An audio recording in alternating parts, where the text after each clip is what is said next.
Never mind. Let them do as they please. Hey hey, salut à tous et à toutes, mesdames et messieurs, j'espère que vous allez bien. Ici GeekYoshii de retour sur un nouvel épisode de Genshin Impact, mesdames et messieurs. Il s'agit présentement, bien évidemment, de l'épisode concernant l'histoire de personnages de Arlecchino, mesdames et messieurs. Donc, tout simplement, ça consiste que je vais faire l'histoire d'Arlecchino, donc Ignis Purgatorius, mais ça va probablement inclure en même temps l'exploration de la nouvelle zone qui a été rajoutée à Fontaine. Donc à ce moment-là, évidemment, dans le dernier épisode, bon, j'ai testé le personnage, je suis allé chercher le personnage et son arme pour des raisons évidentes, hein, parce que le personnage il est quand même badass. Mais surtout, ben, dites-vous que là, on est quand même sur du très très lourd. Et là, c'est de savoir à quel point est-ce que ça va être vraiment du très très lourd dans le jeu. J'avais pas fait énormément de live ou de vidéos dernièrement dans la version 4.5, ou même 4.4 en fait. Genre, pour donner une idée, j'ai pas fait énormément de trucs en ce qui concerne le vallon en fait. Je me souviens plus du nom de la zone en fait. Ouais, c'est ça, le vallon Shenyu.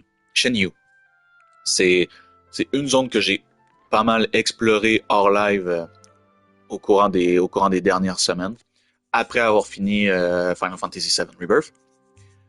Donc pour aller chercher les primogèmes, les coffres, etc. Donc vraiment farmer le plus possible avant l'arrivée d'Arlecchino. Euh, Pas fait de live parce que justement c'était une zone un peu, que je trouvais un peu bobof. C'est beau, hein, mais sauf que j'avais pas la sensation de vraiment vouloir le faire en live au final. Donc pour moi, là présentement, parce que déjà d'un point, je dirais Liyue, on a un peu fini avec. On a un peu terminé avec Liyue au final, malgré tout. C'est une zone qui est comme qu'on connaît sur le bout des doigts. Même Mondstadt à la limite. Mais j'ai comme l'impression que même Mondstadt, on n'a pas encore terminé. Tu sais. Euh, Déjà, on va avoir la prochaine nation d'ici cet été, hein, qui va être Natlan, qui va potentiellement être euh, probablement pas ici, mais probablement plus dans le sud de la map, peut-être. Qui sait? On sait jamais. Donc sur ce, mesdames et messieurs, la quête d'Arlecchino, ainsi que l'exploration de la nouvelle zone, on va commencer ça tout de suite. Évidemment, je ne change pas la recette habituelle. Ce sera un épisode avec 100 commentaires, donc nos commentaires, encore une fois, pour vous laisser profiter de l'histoire à ce moment-là. Donc je vous dis, on se retrouve plus tard, donc à la fin de la vidéo, pour un compte-rendu de ma session d'aujourd'hui. Donc je vous dis à bientôt, à plus tard, profitez-en, ciao!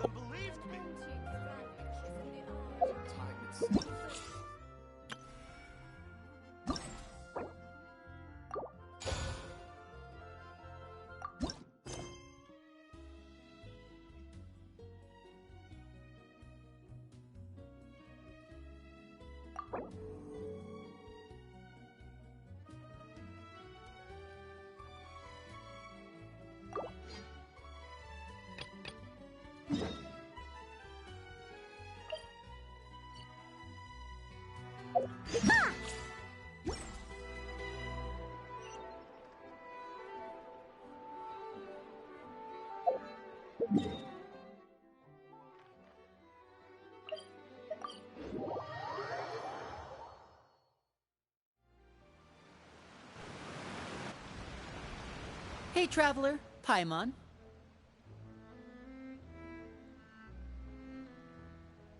Oh, Paimon knows that voice! Over here.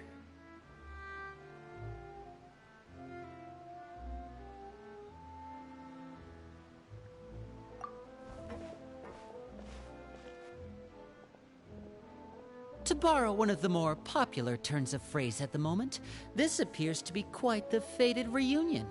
Running into you two out of the blue like this has really made my day. I certainly wasn't expecting it. You can say that again. What brings you to Poisson? Wait, Paimon's got it! You must be here for one of your magic shows, right? Actually, we've run into a bit of trouble on the home front, so Father arranged for us to stay in Poisson for the time being. Oh, are Lynette and Fremine here too? Yep, along with most of the other members of the House of the Hearth. You may have noticed Poisson seems a bit more crowded than usual. So you're saying nearly the entire organization has moved to Poisson? Sounds like you've run into way more than just a bit of trouble. What's really going on? Well... Since the two of you are so curious, perhaps I can fill in the gaps. You scared Paimon half to death! Father, you're here. You know... On second thought, maybe we don't need to know? It's all probably super confidential House of the Hearth stuff, right? We totally weren't trying to pry or anything. No need to be nervous. I could sense your genuine concern from your conversation just now. Of course, I can also understand your confusion. Sending so many Fatui here to Poisson, it's only natural that some might suspect an ulterior motive to be involved.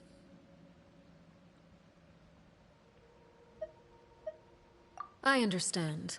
I'm well aware you've had your fair share of confrontations with the Fatui in the past, and I can't exactly guarantee that we'll remain on good terms in the future. As for right now, however, I would say we have little reason to be at odds, wouldn't you agree? The House of the Hearth could stand to be more open with those who have worked so closely with us in the past. As for the issue at hand, well, it hardly relates to any ulterior motive. To be frank, it all stems from a certain rumor circulating around the House of the Hearth. It's an internal matter. What sort of rumor? A rumor that a certain phantom child is hiding away in the House of the Hearth. A phantom child? Ooh, just hearing the name is giving Paimon the creeps. A spirit that should have long ceased to exist is lurking in the shadows of the House of the Hearth. So I decided to bring the children to Poisson before continuing to investigate the situation. I expect I should be able to track down the spirit fairly quickly. After that, it's just a matter of resolving the situation, if you will. It shouldn't be much trouble at all. If you're curious, or if you still have some concerns, it might be advisable to stick around for a few days. I'm sure the children would be exceedingly pleased to welcome some visitors. Lenny, I'll leave you to entertain our guests. I have some matters to attend to. Of course, Father.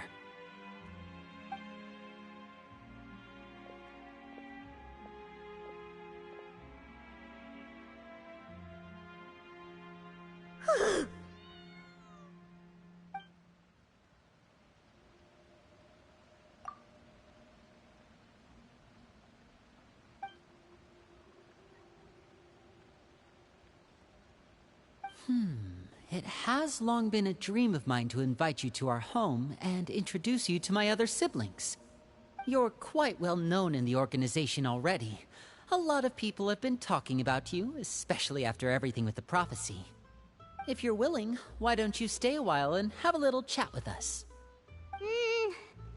Alright. We don't have anything else to do right now anyway. But let's be clear, we're just gonna be there as guests, okay? Don't get any funny... Oh, wait a second. For your guests, that probably means we'll be treated to lots of yummy food, right? Of course. During our stay in Poisson, we've been helping out the locals with some fishing. We bring in quite the bounty every day. In fact, today is the perfect chance for me to show you what I can do in the kitchen. Let's go. I'll take you to where we're staying.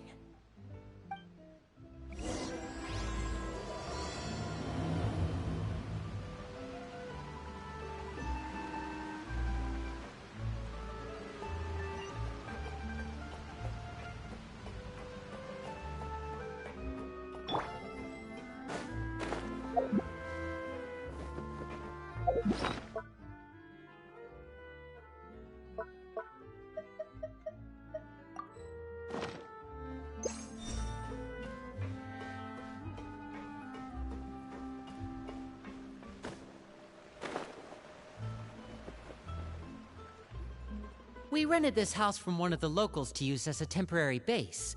I'll come back later and tidy up a bit. After that, it should be all ready for you to stay in tonight.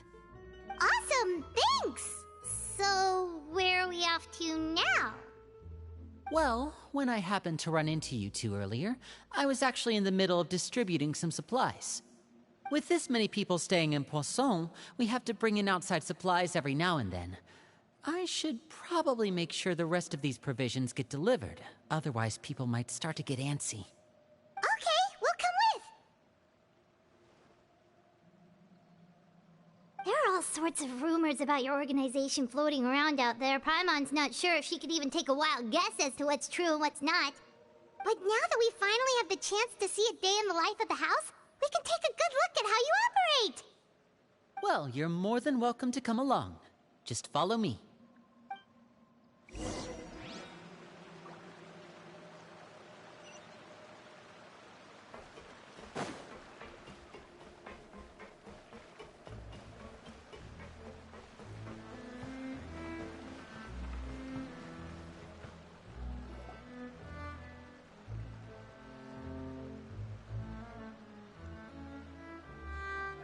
Linny! You're finally here.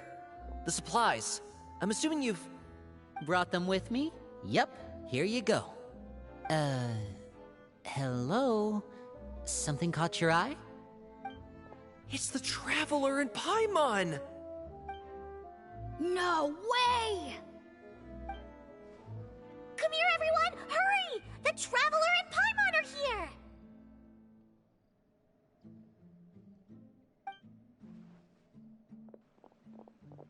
One at a time, please. Don't crowd around them all at once. We don't want to scare off our guests now, do we? Oh, it's alright! Gotta say, Paimon didn't realize we were this famous. Of course! Father and Linny have told us so much about you. Father told us about how you helped Linny. According to her, you're a trustworthy friend. And as far as she's concerned, that's pretty much the highest compliment we've ever heard her give. As you can imagine, everyone's been very curious about you. I heard the Traveler is so strong that he can move a mountain with his bare hands. I heard Paimon eats so much that she can clean out the entire pantry at Hotel de Boer in just 3 days! Wait a second! That's the rumor you heard about Paimon? Oh, not cool at all! Oh wait, when guests visit, you're supposed to give them gifts and stuff, right? Oh, we don't need something like that. Besides, we don't have anything to give to you! Come on, we insist! I can give you some of my new potions. Just pick your poison. And by that, I mean medicine or actual poison. I've got both. Huh? Or maybe Shaplo can teach you guys about stealth! He's super good at it! He's never been caught. Ah, now that's not a bad idea. I know you usually prefer to fight head-on, but it never hurts to expand your bag of tricks, right? When it comes to eliminating your enemies, staying quiet can go a long way. Trust me, I would know. I was poisoned not too long ago, and I'm still dealing with the after effects. So I'm not quite as good as I was before, but I can still give you some pointers. Wait, when you said gifts, Paimon didn't think you meant poison and stealth tactics. But those are the best things we can give you. You don't like them? Ooh, how about this? Tell me the name of someone who really annoys you, and we'll teach him a lesson for you. All right, Fold, Selwar. I think that's enough suggestions for now. When it comes to being a good host, it's the thought that counts. You don't need a physical gift to make our guests happy. In fact, pestering them with suggestion after suggestion might make them more annoyed than anything. I would say your enthusiasm has certainly gotten across. Really? Awesome! It's been so long since we've had guests to play with. If there's anything you need, just let us know. Yeah, especially if it's poison or something. I've got all sorts of potions for that. Well, we'll talk to you all later. We've still got supplies to distribute. All right, see you later.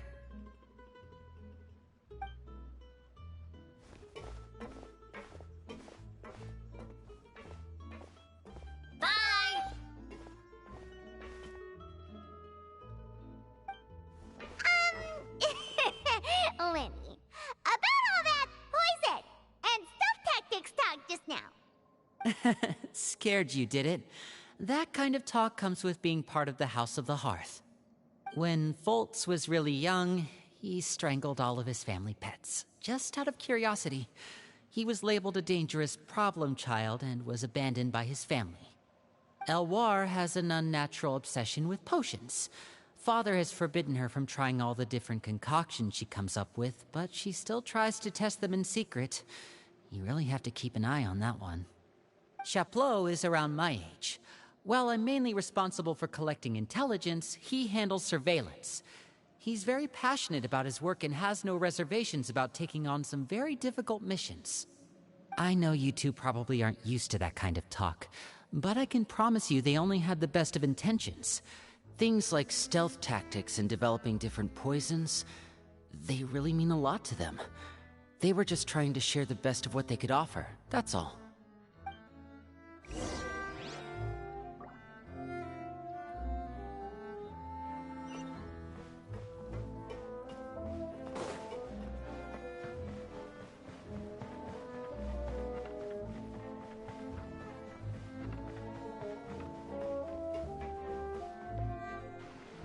Filio, supplies are here. Thanks. And who are these two? Outsiders? Allow me to introduce you. This is the Traveler and Paimon. Oh, you're the famous duo I've been hearing so much about. It's nice to meet you. I heard you've traveled to all sorts of places. Is that true? Of course! We're making our way all across to that! Oh, good for you. You must be pretty familiar with Fontaine by now, then. Have you seen the new opera that started running recently? I think it's called... The 4,000 Thieves? Oh, this is the first we've heard of it. It seems like it's going to be fantastic. From what I've been able to tell from the posters, anyway. You should definitely check it out if you have the time. Oh, and there's The Blind Maiden, too. That one is supposed to have audience interaction. Seems pretty interesting. After this mission is over, I think I'll go get a manicure. Oh, maybe I should dye my hair. Wonder how much it'll cost. Is it just Paimon, or do these two seem much easier to get along with than the others? Looks like the House of the Hearth has some normal members after all. I heard that. Oh! Oops. I'm guessing you're referring to Foltz and the others? Yeah, we're definitely not all like them. I bet those crazies are practically foaming at the mouth right now. I'm sure they just can't wait to get back to Snezhnaya to carry out the plan. That's enough, Filio.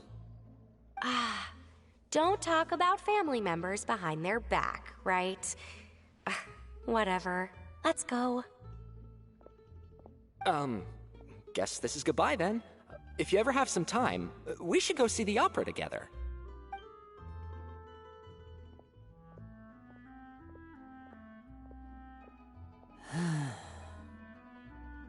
Well, that's it for the supplies. We should probably head back as well.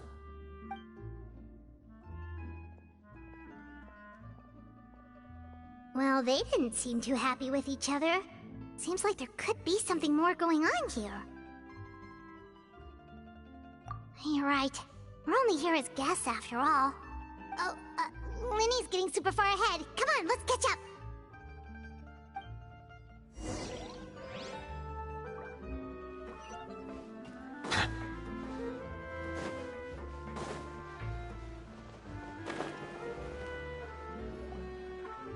So, what do you think of the members you've met so far?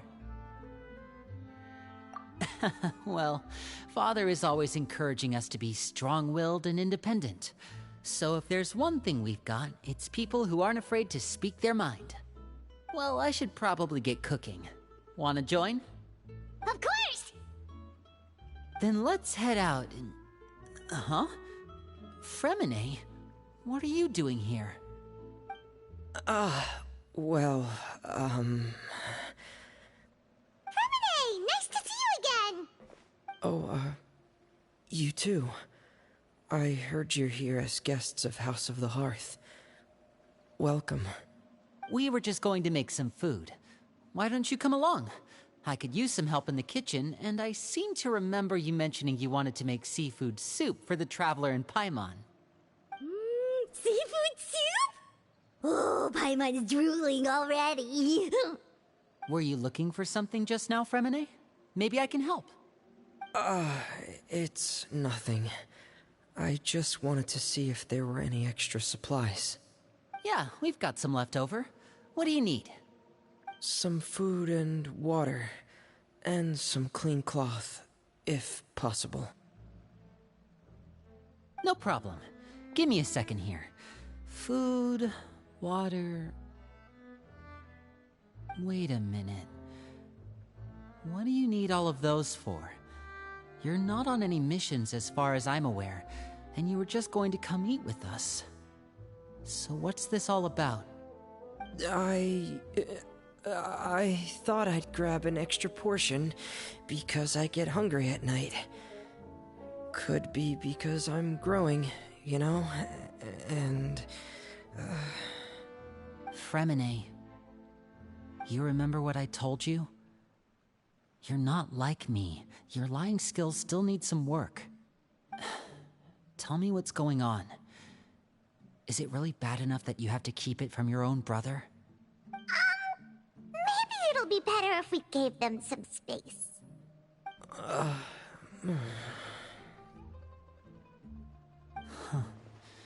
This is the first time I've seen that kind of look on your face. Whatever happened, does it have something to do with Father? Yes. Just follow me.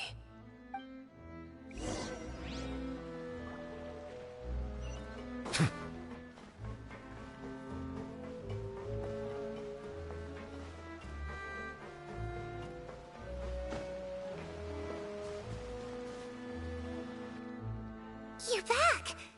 Oh, and you've brought some friends with you this time. Hello, my name's Linny. I grew up in the House of the Hearth. And you are? Hi, Linny. I'm also a child of the House of the Hearth, just like you.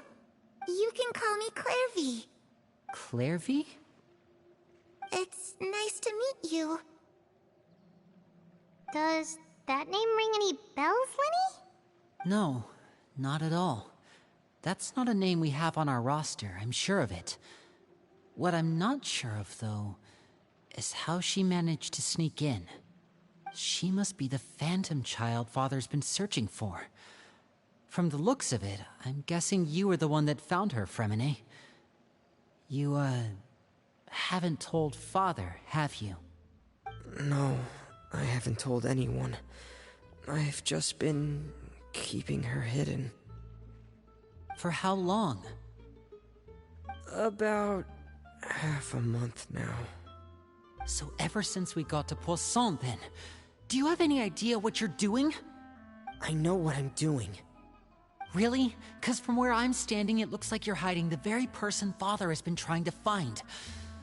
If Father finds out about this, everyone involved is going to be punished. You know the rules of the house, Fremine. I know you do. Father doesn't tolerate any form of betrayal. So why are you doing this? I've thought it through. And I just can't hand her over like that. Linny, don't you remember last year?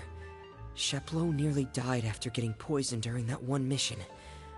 He wasn't able to get back before the poison started taking effect, and not a single person was there to help him. That night, while I was sleeping, I heard a voice telling me to go save him. I opened my eyes, but I couldn't find the source of the voice.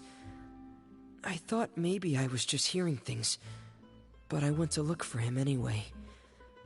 Luckily, I got there with enough time to save his life. That feeling of being haunted, of hearing voices, it's happened many times in the House of the Hearth. I'm sure you've noticed. So what you're saying is, that was her? She was the one who spoke to you that night? Unless there are other spirits roaming around the House of the Hearth, I don't think there's any other possibility. If Clairvy were our enemy, it wouldn't matter whether she was a spirit or an actual child. I would have acted without a second thought, because that's what Father ordered us to do. But she's been living with us, helping us from the shadows all this time. I think that makes her family. I couldn't just hand her over to be dealt with. Not when there's so much we still don't know. So what's your plan then? You can't keep her here forever. Someone is bound to find out eventually. I haven't thought that far yet. I don't want to disobey an order from Father, but I also don't want to put Clairvy in danger. Come with me. There are a couple things I'd like to say to you in private.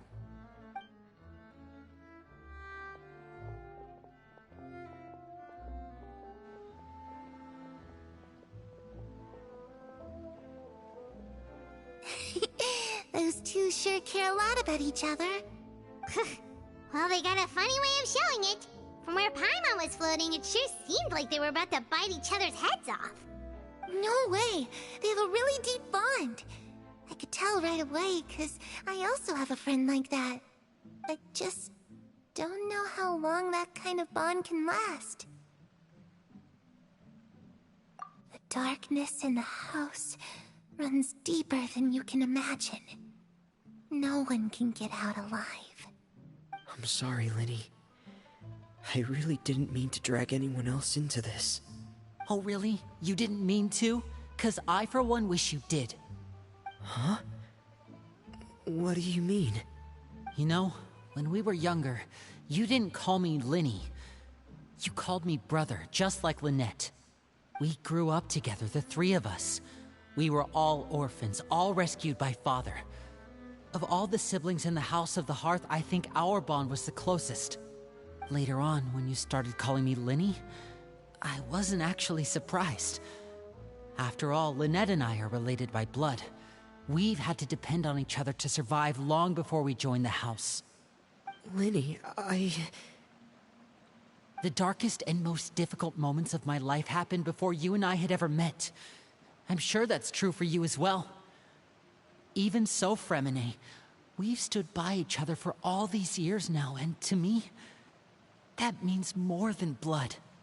You and Lynette are the most important people in my life. No one can replace you. So I won't let you face anything alone. Not if I can help it. Oh, looks like things are getting kinda heated between Linny and Fremine. Maybe we should go check on them. Oh, it's raining. I should put my clothes away.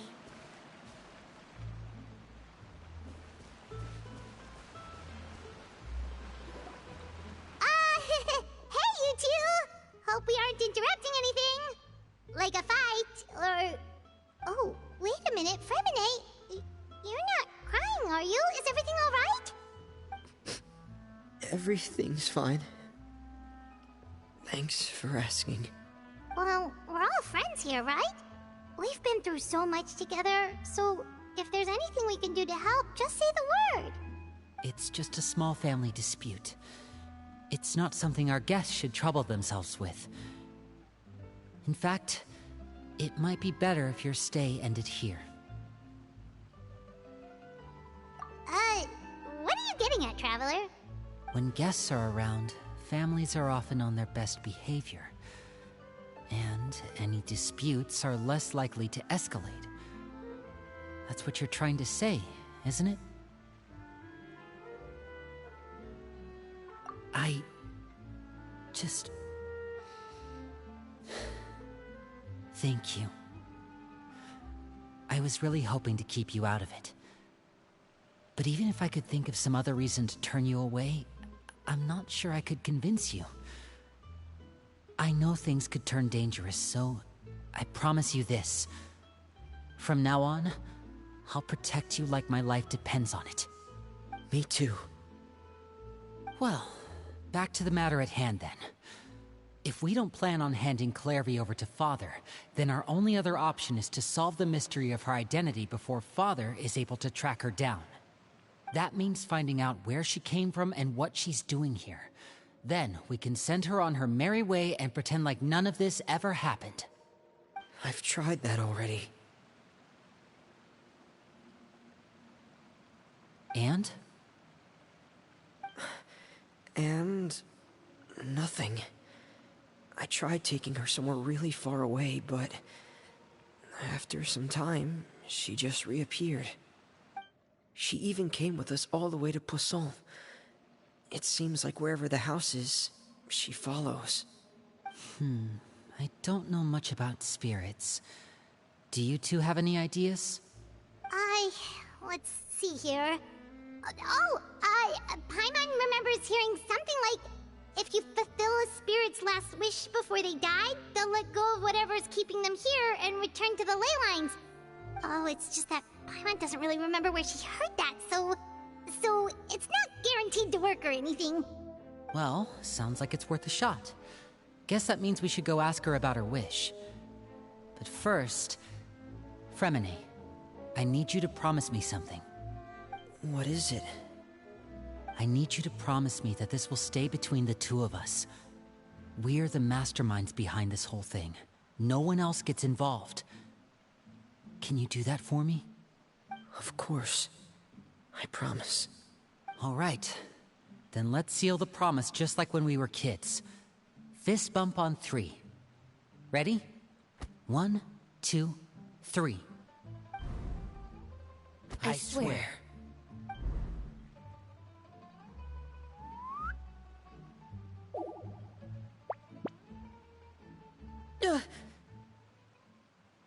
Whoa! Lynette! But what a surprise! What brings you here, dear sister? And, when exactly did you get here?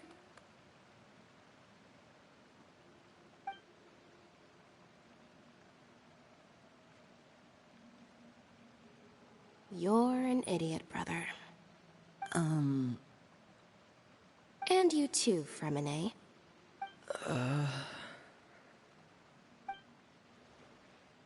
You 3, Traveler. And you 4, Paimon. Wait, what did we do? I've seen Clairvy around the House of the Hearth before. I hadn't seen her in Poisson, so I figured she must not have come with us. But it turns out, you were just hiding her. I heard you talking about your plan. Rather than steering clear of the situation, I'd rather fully join in.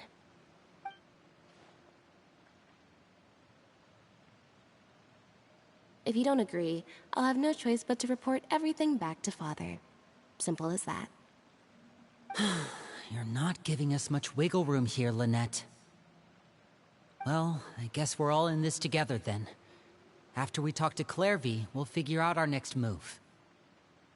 There's no time to lose. Let's go.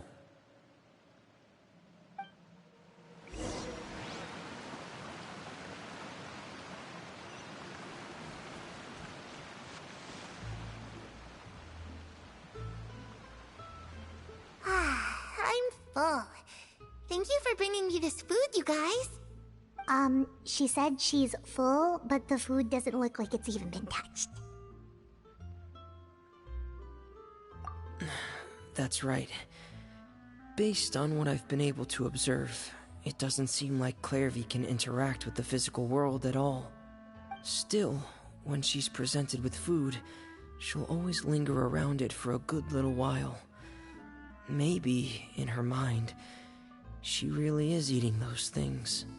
Does she know that she has already passed away? I've tried to ask her, but she didn't answer. My guess is that she's just as confused as we are.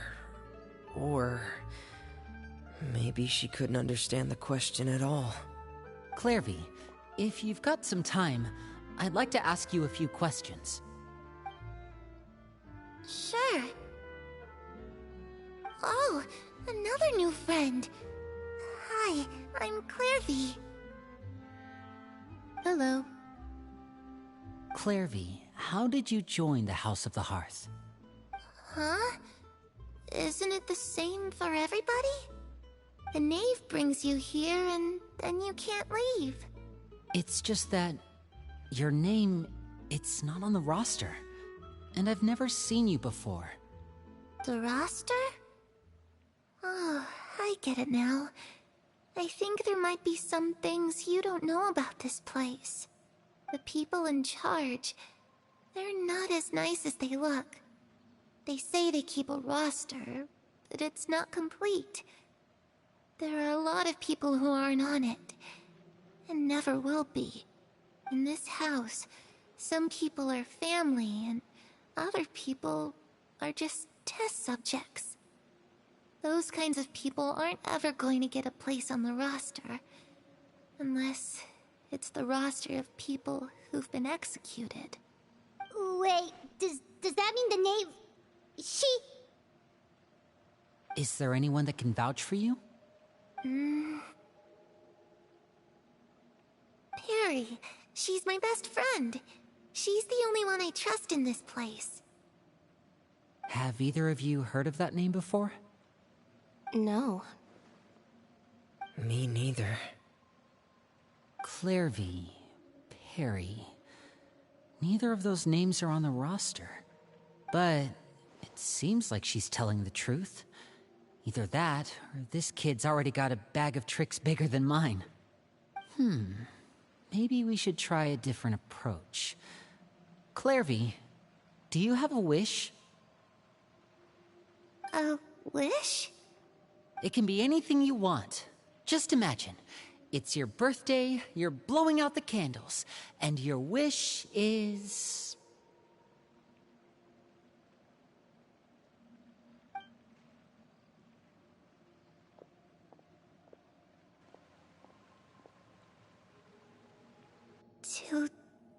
To go outside, where the sun can find me.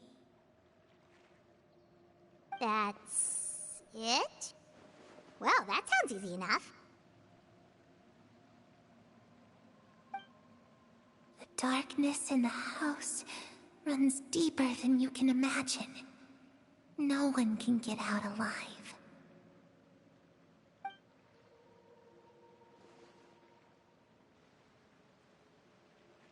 Okay, time to divide and conquer. Listen up, I've got a plan. I'll try and find a way to use basic illusory magic to take Clairvy outside and bring her somewhere with sunlight. Lynette, try and find the list of executions that Clairvy was talking about, and see if her name is on it. Fremine, you stay in Poisson. We can't be the only ones who've had run-ins with Clairvy. I need you to collect intel on everything she's said and done. Understood. I'll try my best. What about us? What should we do? I really appreciate your willingness to help, but this is a family matter. I don't want to drag you in too deep. It's too risky. Let me think. Since Father considers you to be guests, maybe you could stick by her side for a little while.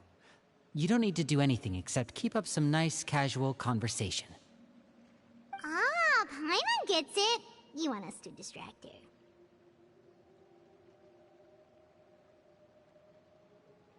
I'll give you a magic bird. If Father suspects something, all you need to do is release it when she's not looking, and it'll alert me that something's wrong. Of course, that's only as a last resort. If Father doesn't seem to notice us, there's no need to make contact. We'll reconvene here tonight after all's said and done. If the worst-case scenario happens and we're discovered, just tell Father everything. We're not going to let our guests get punished for our own actions. That's where we draw the line. You too. Okay, this is where we part. Father should be at the beach nearby.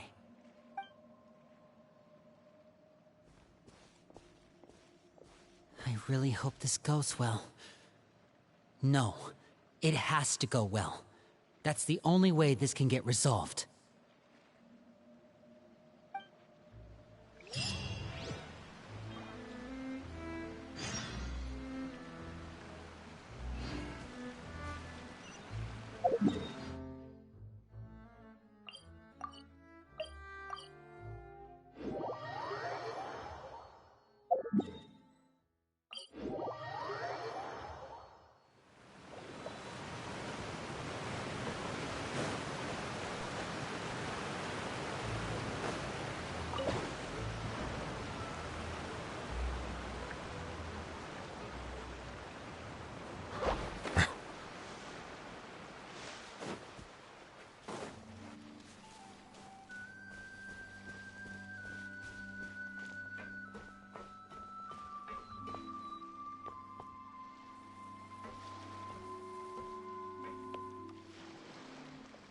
It's the knave! And... child! Hey, aren't you supposed to be in Snezhnaya recuperating? What are you still doing in Fontaine? Oh, it's you two. I didn't expect to run into you here. I was unconscious for quite a while after the fight in the Primordial Sea. After I woke up, I realized I was being taken back to Snezhnaya, and well, I couldn't have that now, could I? Not when I've still got unfinished business here in Fontaine. So, I mustered up all my strength and made the journey back on my own. What sort of unfinished business are we talking here? It has to do with Skirk, my master. I really wanted to meet up with her, but by the time I got back, she had already left. I still have so many questions for her. Without any other leads, all I could do was ask the knave to help me track her down. She must have left behind some traces from her time in Fontaine. Oh, okay, so have you found any clues? Unfortunately, no. While the House of the Hearth is adept at collecting all manner of intelligence, certain existences can still manage to escape our purview. Basically, unless Master feels there's a need to meet with me, she's not going to be found. But that problem has an easy fix.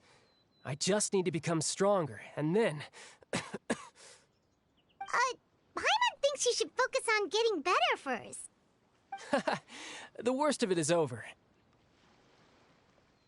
It's all thanks to that one kid from the House of the Hearth. Elwar, I think her name was. She gave me a bunch of random potions to drink. They didn't go down easy, let me tell you. Pain and chills all over. But they really did help speed up my recovery. And that's good, because it looks like I really do have to head back this time. The old man's been putting the pressure on me. He sent someone to tell me I'm needed for some sort of project. Project Stuja? Yeah, that's the one. I heard Regrader's involved too. I'm not looking forward to having to listen to all his monologuing, that's for sure. Hey, maybe you could think of a way for me to stay in Fontaine for a little longer. Helping Linny and the others brush up on their fighting skills would be far more interesting. If you and I could spar, that would be even better. I've been waiting for a chance to see you go all out. And what a sweet little daydream that is. But I also have a role to play in all this. I'll be leaving Fontaine shortly as well. Besides, considering how little they see fit to step outside the homeland, being called on to return to Snezhnaya by such illustrious dignitaries, what a great honor. Wouldn't you agree? One I could do without, I'd say. Is it just Paimon? Or does it kind of seem like they're... So, dear guests of the House of the Hearth, to what do I owe the visit? Well, we just...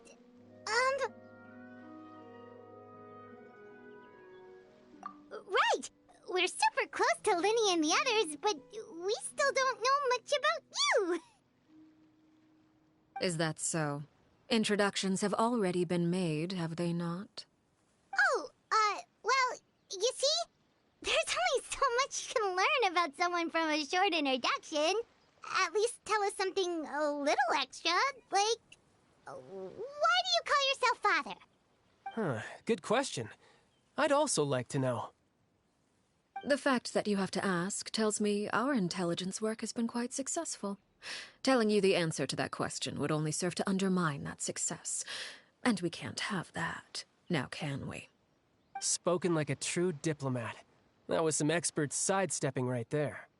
Well, if there's nothing else, I think I'll take my leave. I still have a small matter to resolve at home. Wait, don't go!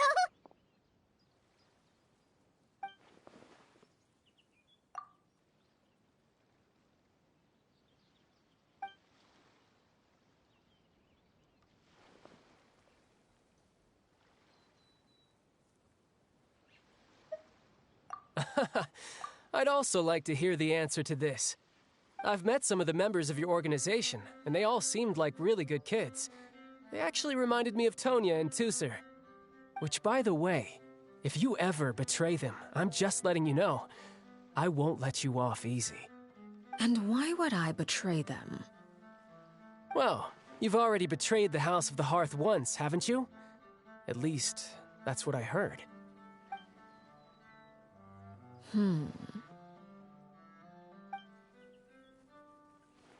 Okay, I admit. That's just what the old man told me. The rooster, I mean.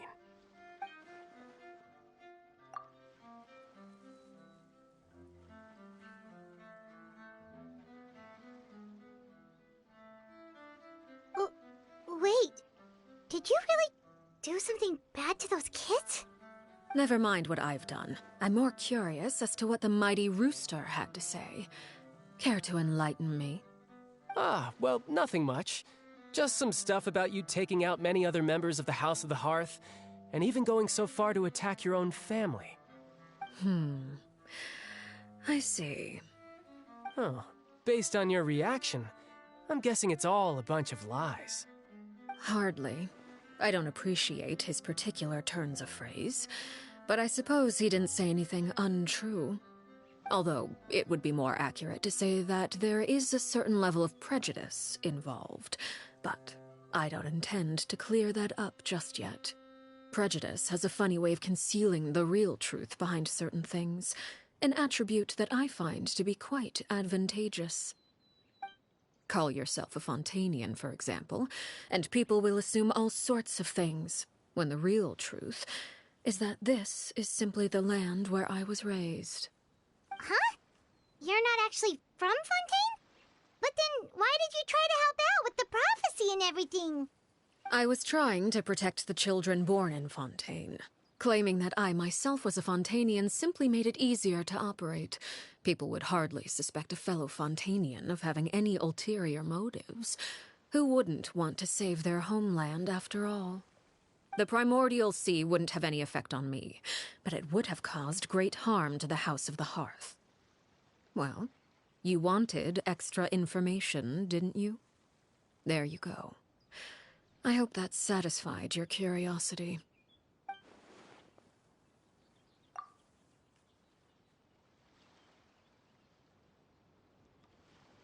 So, you stayed in Fontaine for the kids. I guess I was wrong to believe you'd betray them. Apologies. Looks like I was holding on to some prejudices myself. Good. Like I said, I like it when others have misconceptions of me. Actually, while I was recuperating at the House of the Hearth, there was something else that really caught my attention.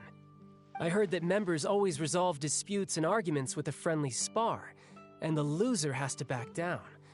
Seems pretty cool if you ask me. Would also give them plenty of opportunities to hone their skills. Well, that's only a recent development. In the past, such spars weren't nearly so friendly. The losing party would lose everything, including their life. They were that high stakes? Whew, at least that's not a thing anymore. Well, the current atmosphere's not half bad. I'm a bit jealous, actually. You've got so many family members around you, and you even get to live with them. Having a lot of family around means dealing with a considerable amount of bickering and scheming. Once Tonya and Tusser enter their rebellious phase, I'm sure you'll understand. Just imagine. Tusser becomes obsessed with plucking out strands from the rooster's mustache, or Tonya decides to dye her hair 42 different colors. Okay. I get the picture.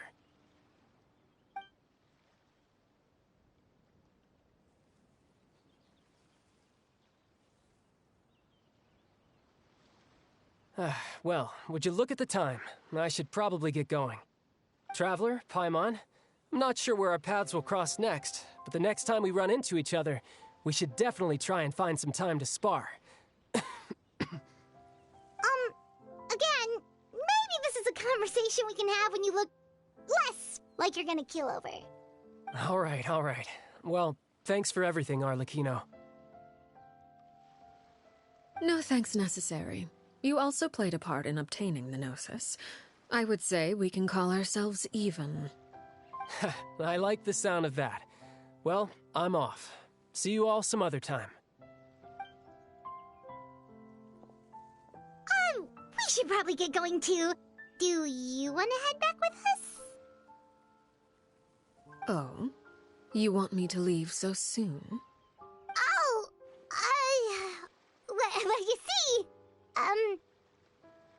I'm rather enjoying the evening breeze. If you don't mind, I think I'll stick around for a bit. I have some things to think about. Apologies for not attending to you like a proper host. Please forgive this slight. I do hope you'll have a pleasant stay. We managed to keep her distracted until nightfall. Good thing Child was there to keep the conversation going. You don't think she suspected anything, do you? Oh, I wonder if Linny ran into any issues. Let's hurry back and see how everything went. Oh? You decided to stay a little longer? Let's take in the ocean view together, then.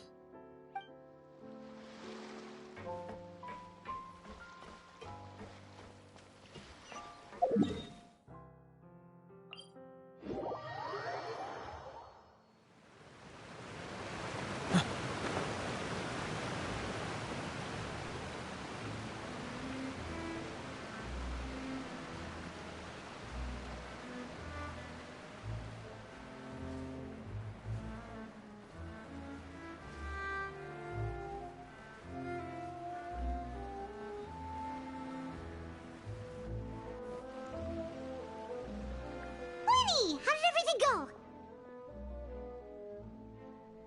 Well, long story short, we ran into a small issue.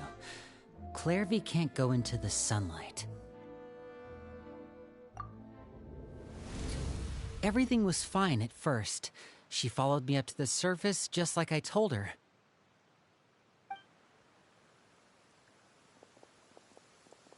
But as I led her out of the shadows and into the sunlight, she vanished. I turned around and there she was, standing at the edge of the shadows, silently watching me.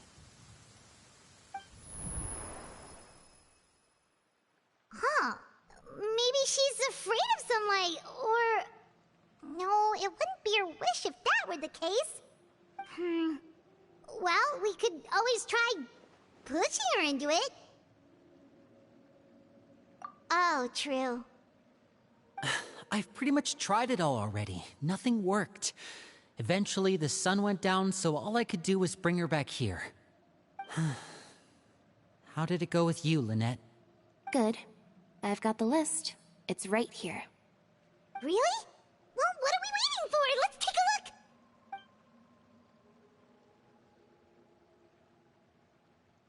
Oh, that's a lot of pages. Oh, it's gonna take forever to get through it all. We can each take a section. Here.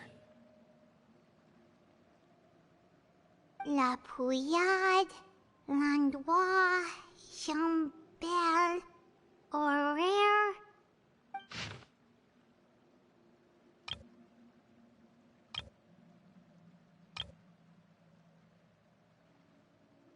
Oh, yikes.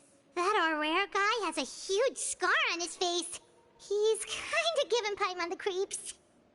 I've met him before. The scar is from an injury he received during a mission. I still remember him joking with me about it. He said any future lover would take one look at him and then lose all interest. Did he say anything else? Well, I asked if there was someone he was interested in. He said no, and that's where our conversation ended. It was only later that I learned he really did have someone he liked. He risked everything to escape so he could be with her, but it didn't work. One day, Father asked to see him, and, well, I never saw him again after that. Wait, so that means the knave, she... It may seem cruel, but it's just one of the rules of the house. Betrayal is not to be taken lightly. We know too many secrets to come and go as we please. So, if you do try to leave, you pay with your life.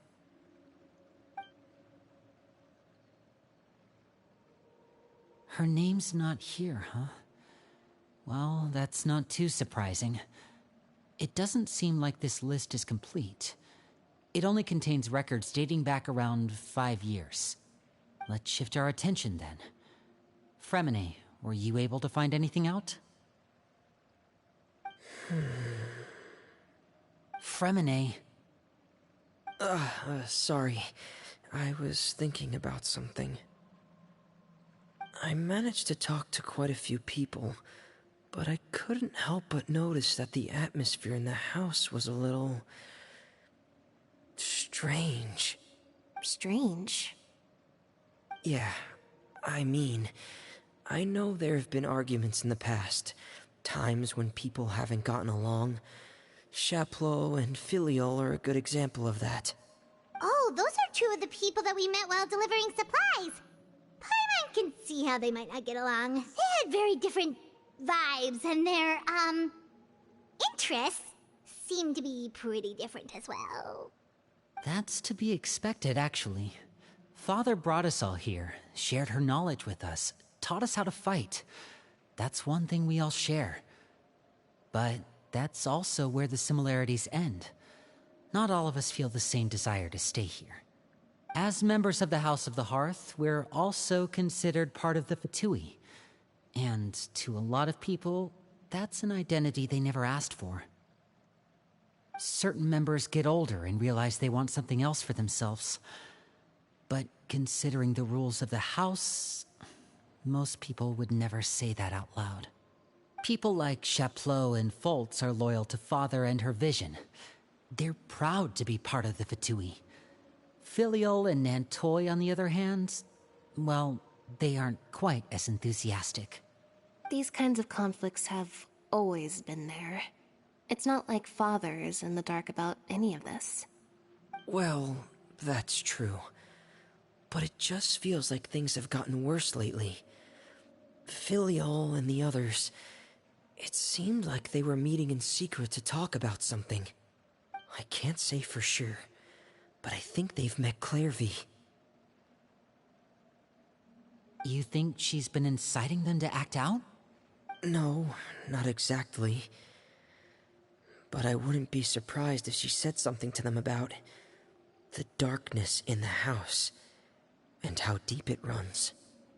She's told me about it before. Experiments being run on children. People being used as pawns on the battlefield without so much as the strength. They just believed all that? Without any evidence? Clairvy's words probably gave them the excuse they were looking for. Whether they actually believe them to be true is secondary. This is all because of Project Stuja, isn't it? Whoa. Hold on a second. What's this Project Stuja all about, huh? This is the second time it's come up now. Sorry, but I'm not sure of the details either. I only know what Father has told us, which is that it's something the Rooster and Regrator have been working on together. Apparently, it has to do with the Fatui's strategic plan for the future. Because the House of the Hearth was so successful in obtaining the Gnosis, we now have the honor of playing a key role in Project Stuja. Wait, but isn't that a good thing? Key role is just another way of saying dangerous role. To us, the whole thing is an inconvenience. Father thinks so too, but she's in no position to refuse. Their plan isn't exactly unreasonable, and they've been funneling the house a lot of funding. It's just that we'll lose a lot of members in the process. Participating in the plan, it's an honor in name only. What they're really trying to do is subdue us.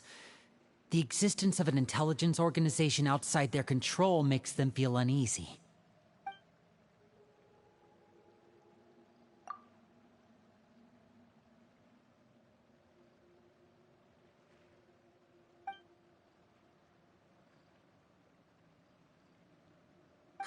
Super complicated top-secret Fatui business aside, what does all of this have to do with the conflicts you were talking about earlier? Paimon doesn't get the connection. External pressure has a way of exacerbating internal strife. You can't overlook the power of fear either. People are afraid of dying, and that fear is often the impetus for a lot of stupid decisions. I thought resolving the Clairvy situation would make everything go back to normal. But it looks like things are more complicated than I thought. If we leave Filiol and the others to their own devices, sooner or later, Father will be forced to take action. We can only focus on one situation at a time, brother. You're right. Even if we confront Filial and the others, it won't do any good. It might even make matters worse. We should focus on Clairvy for now. Well, it's getting late. We should head back and get some rest. We'll try again first thing tomorrow. Lynette, you stick with me this time.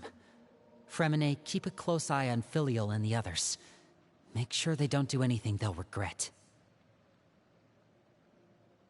Good work today, everyone. Have a good night, and I'll see you tomorrow.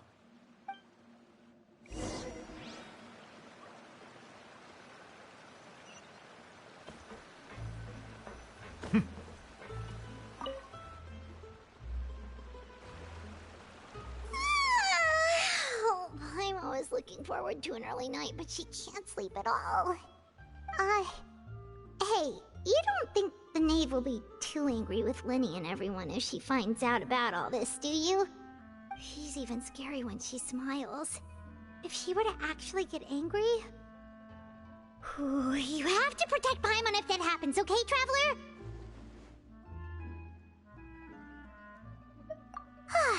Trust his effort, Traveler. Look! Look over there!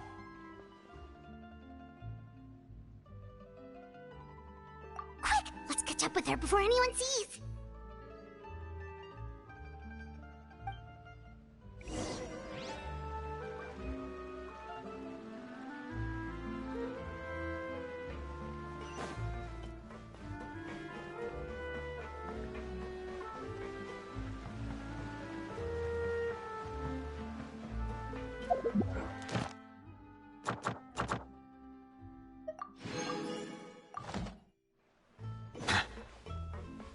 Over there!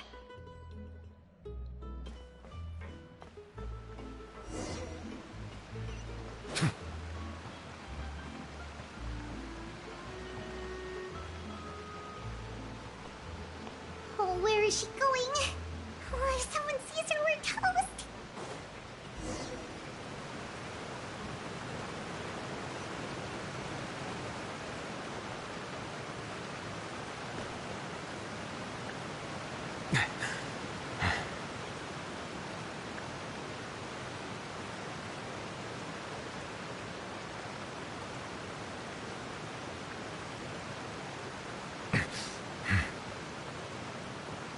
Oh, look! She stopped!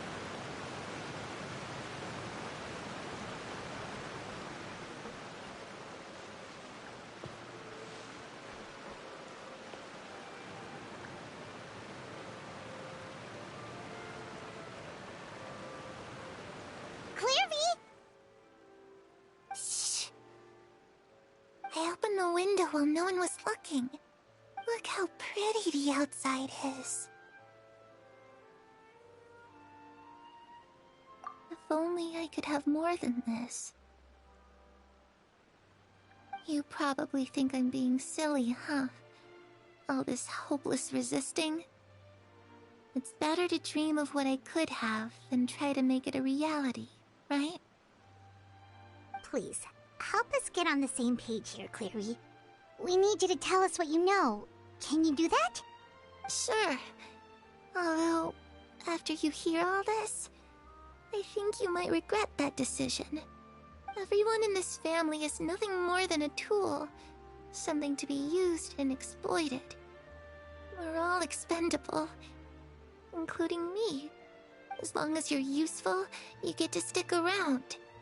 Lose your value, and you're handed over to the doctor, experimented on, and given a fate worse than death. I've seen it happen again and again, and I've had enough. You're saying the knave did all that? It's just, that doesn't seem like something she would do. She's scary and all, but it seems like even she has lines she wouldn't cross. I knew you wouldn't believe me. Everyone thinks she's a good person.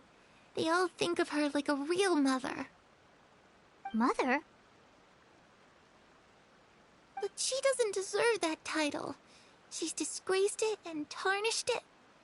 And if I had things my way, I'd never see her again. If only Perry were here, she'd understand. Perry. There's that name again. Also, Paimon's getting a strange feeling. It almost feels like she's not really here with us. Paimon can't tell if she's actually talking to us or if she's mistaken us for someone else. Well, in any case, it seems like she really needs someone to talk to. We should keep her company for a little longer. She looks so young. But it seems like she's been through a lot. It's getting windy. I should close the window. Ooh, look at the moon. Isn't it pretty? Hey, wanna hear a secret? I heard that if you look up at the night sky in Snezhnaya, you can see the aurora. It's supposed to be super pretty. Even prettier than the moon tonight. Perry and I promised each other that once we're older, we're gonna go see it together. But I can't find her. I'm worried she's also been... No, that wouldn't happen to her. She's special. Mother likes her a lot. I should really go talk to Mother, but we just fought. She doesn't want to see me, and I'm too scared to face her. What should I do?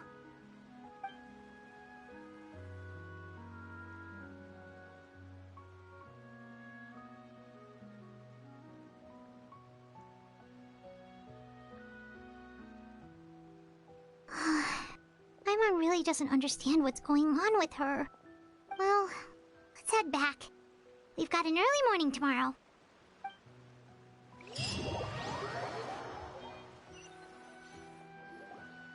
All right, looks like we're all here. Let's go ahead with the plan. Oh? What is it?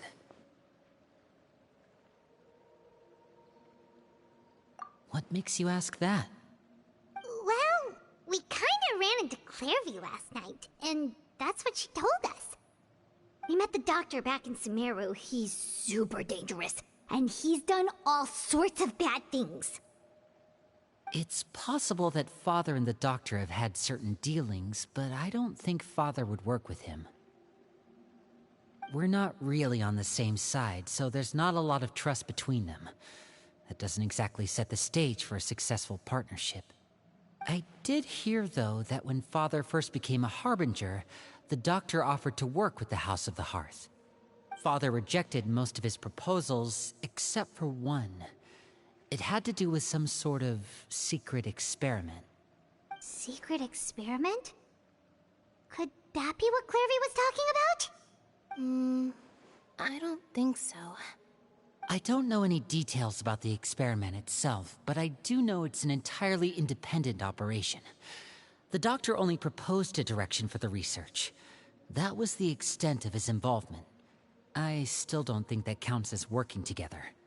The details of the experiment are confidential, but complete records are kept on all participants. That doesn't seem to be the case with the situation Clairvy referred to.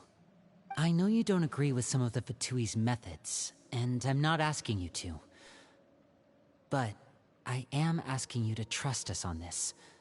The House of the Hearth has its own principles. There are certain lines we're not willing to cross. Alright, that's good to hear at least. Clairvy seems to think the Knave and the Doctor worked together to do something horrible. If that turned out to be true, Paimon doesn't know how he would even face you guys. It's just that it doesn't seem like Clairvy is lying either. The easiest thing to do would be just ask the Knave directly, but Paimon doesn't think she'd tell us. Father didn't come back last night. She's probably still near the shore. We'll be counting on you to distract her. Lynette, you're with me. Fremine, you know what to do. Be on your guard, everyone. All right, let's get to it.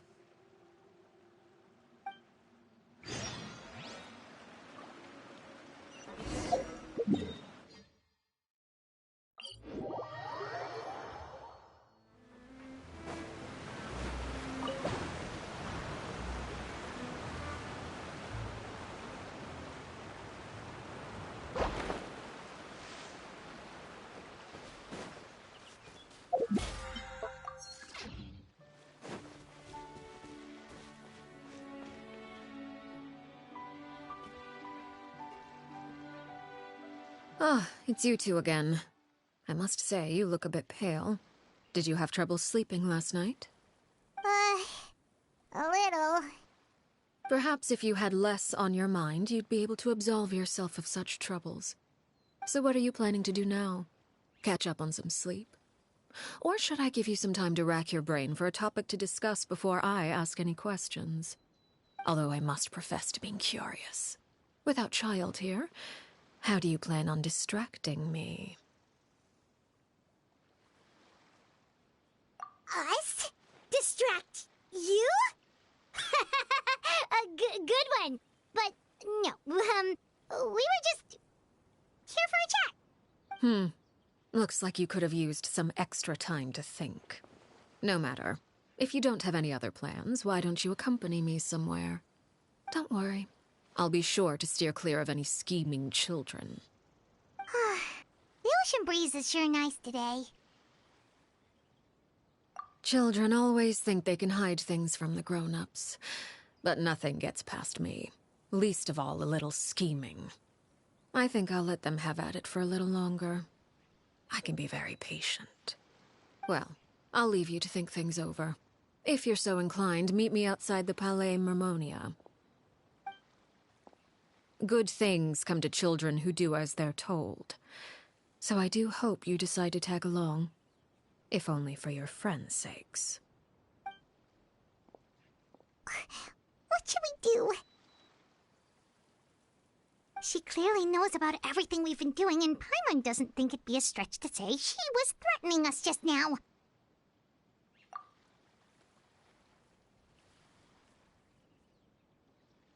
Oh, good idea.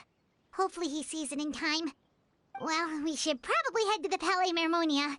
Paimon doesn't want to find out what happens if we don't show up. Based on what the knave was saying just now, it sure didn't seem like it'd be anything good. Okay, then we probably shouldn't keep her waiting. It seems like Lynnie and the others are on thin ice, so let's do our best to not get them in any more trouble.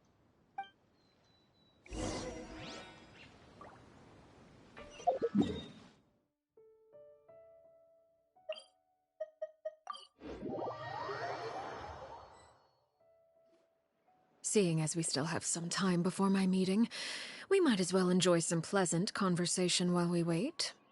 I'm glad to see you get along with my children. Being surrounded by good companions is necessary for a child's development. You're not planning on doing anything to them, are you? I assume you're referring to Lynnie, Lynette, and Fremine.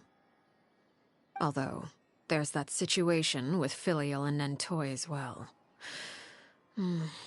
It appears quite a few people have been acting out lately. No matter. I'm not one to discriminate. All those who betray the house meet the same fate. There are no exceptions. Does that mean you're going to kill them? Oh, are you here to beg for their lives? I'm sorry to disappoint, but the rules of the house change for no one. In my organization, everyone is responsible for their own actions. But don't you care about them at all? They really respect you. They even call you father. You must feel something for them. Any organization in which feelings come before principles is one destined for ruin. The House of the Hearth is hardly an exception. You could say our principles are more stringent than most. Perhaps I can offer you this consolation at least. As our guests, you two will not be held accountable along with them.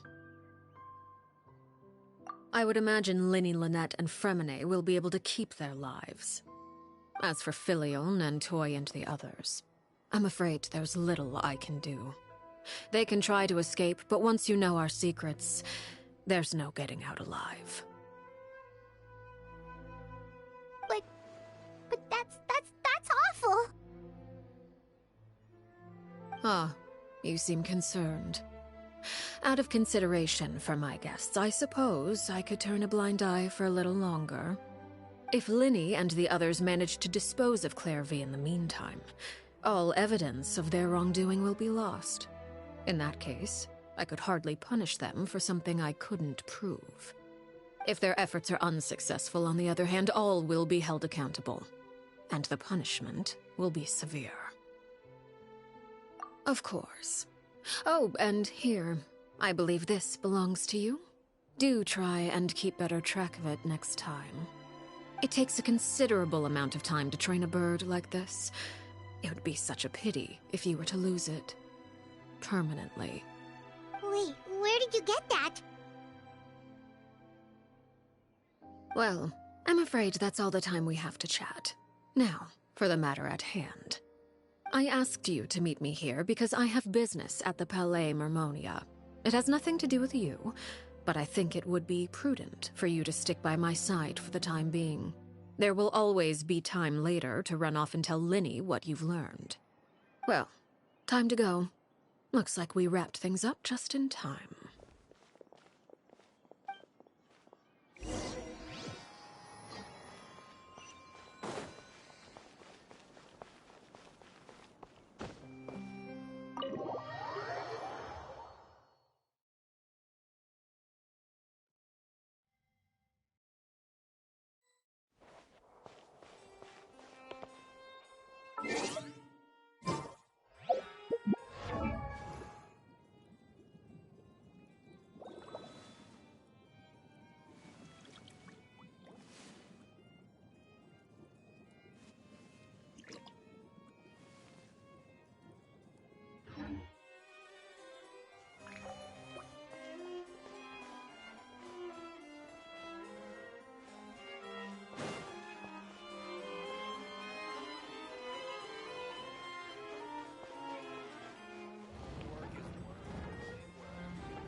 It's been a while, Monsieur Neuvillette. I must say, I wasn't expecting my meeting request to be approved quite so quickly. The Palais Mermonia operates with an efficiency worthy of admiration. It is only right that an esteemed diplomat such as yourself should be afforded the proper level of respect. Although, if I may speak plainly, I must confess that I did not anticipate we would have the occasion to meet again after presenting you with the Gnosis. I see you've brought the Traveler and Paimon with you as well. If I may inquire as to the purpose of your visit. I'll be departing Fontaine shortly. There is, however, an outstanding matter that I would like to see resolved before I go. It requires a rather lengthy explanation, I'm afraid. So I took the liberty of explaining everything in this proposal. Please review it at your leisure, Monsieur Neuvillette.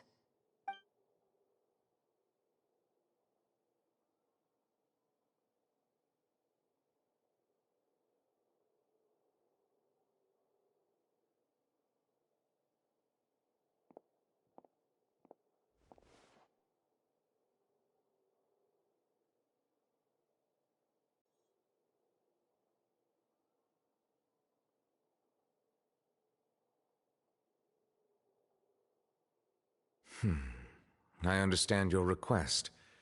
However, at the risk of causing offense, I must admit that I fail to see why you would wish for such a thing. I heard you have a certain fondness for water tasting, Monsieur Neuvillette, so allow me to use water as an analogy. A family is like a large body of water with countless rivers flowing in and out. As someone who watches over this system, I would hope that each river that flows from the source will eventually reach the ocean. Of course, objectively speaking, I know this is impossible. Most of the rivers will dry up along the way, disappearing into the ground and leaving nothing but a barren riverbed behind. Not all rivers are destined to reach the ocean, but I would not see their existence rendered meaningless. I believe the water that flows within them is simply meant for a different destination, like a field in need of irrigation. Or perhaps the glass of a certain water-tasting enthusiast. Did you get any of that, Traveler? Your words paint an optimistic picture indeed. Allow me to remind you, however, few among us are willing to sip from a glass filled with tainted water. It may have been tainted at one point in time, but not to worry. I'll make sure it's strained of all impurities and returned to its cleanest form.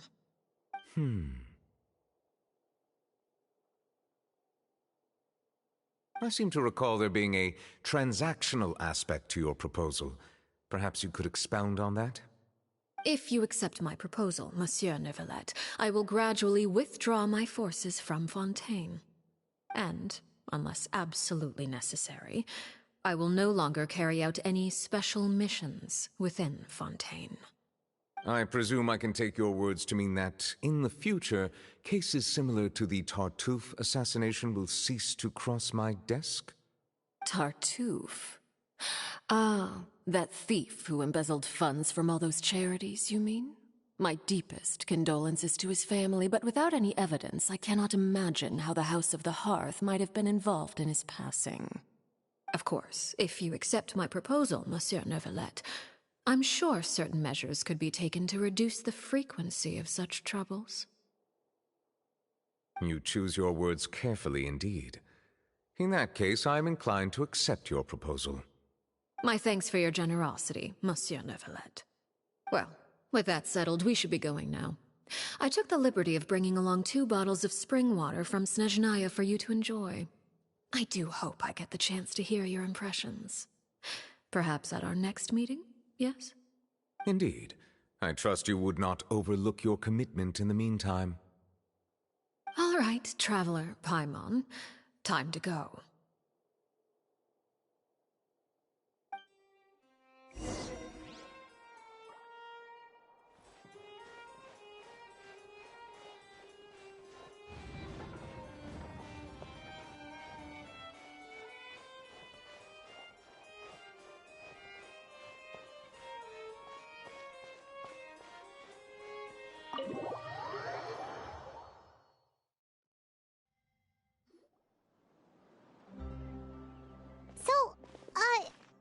What exactly were you talking about back there?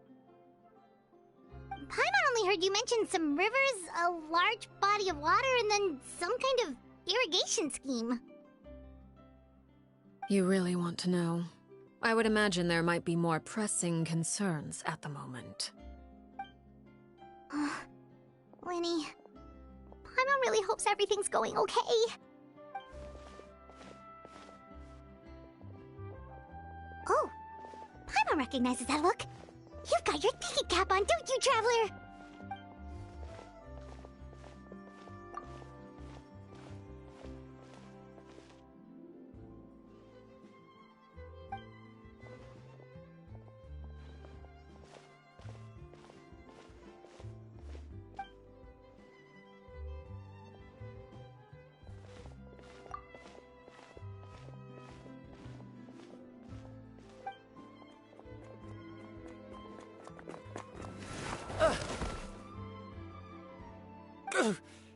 Oh, shoot. Are you alright? Oh, jeez. I'm so sorry. I was so focused on selling these papers, I wasn't looking where I was going. Well, let me make it up to you at least. Here, take this paper. On the house.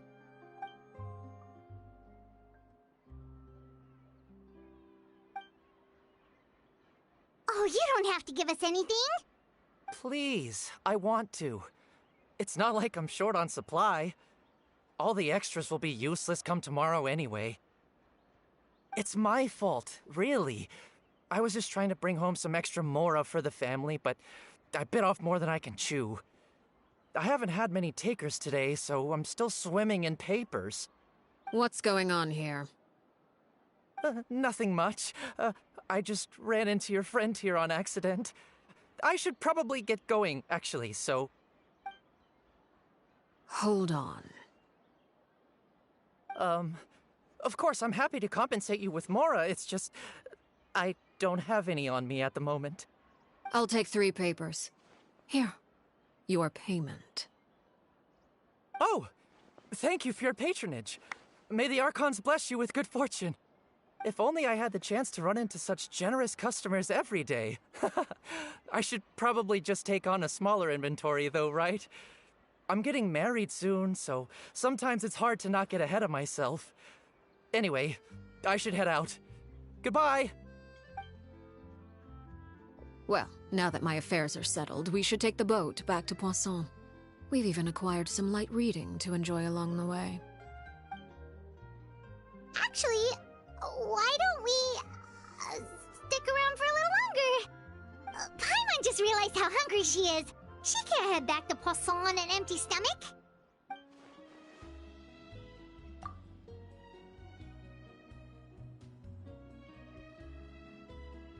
It appears you two are under the impression that delaying our return will somehow alter the situation in your favor. I'm sorry to ruin your fantasy, but your efforts are meaningless. That being said, I could be persuaded to give Linny some extra time. I just have one condition. If you agree to my request, I'll even answer some of your questions. You're quite curious about Claire V, are you not? And my relationship to her. Wait, why are you being so generous all of a sudden? You're not gonna ask us to do something bad, are you? You overestimate yourself. You don't have the talent for bad things. Then what can you possibly... The most important consideration in a negotiation is that both sides receive something they want.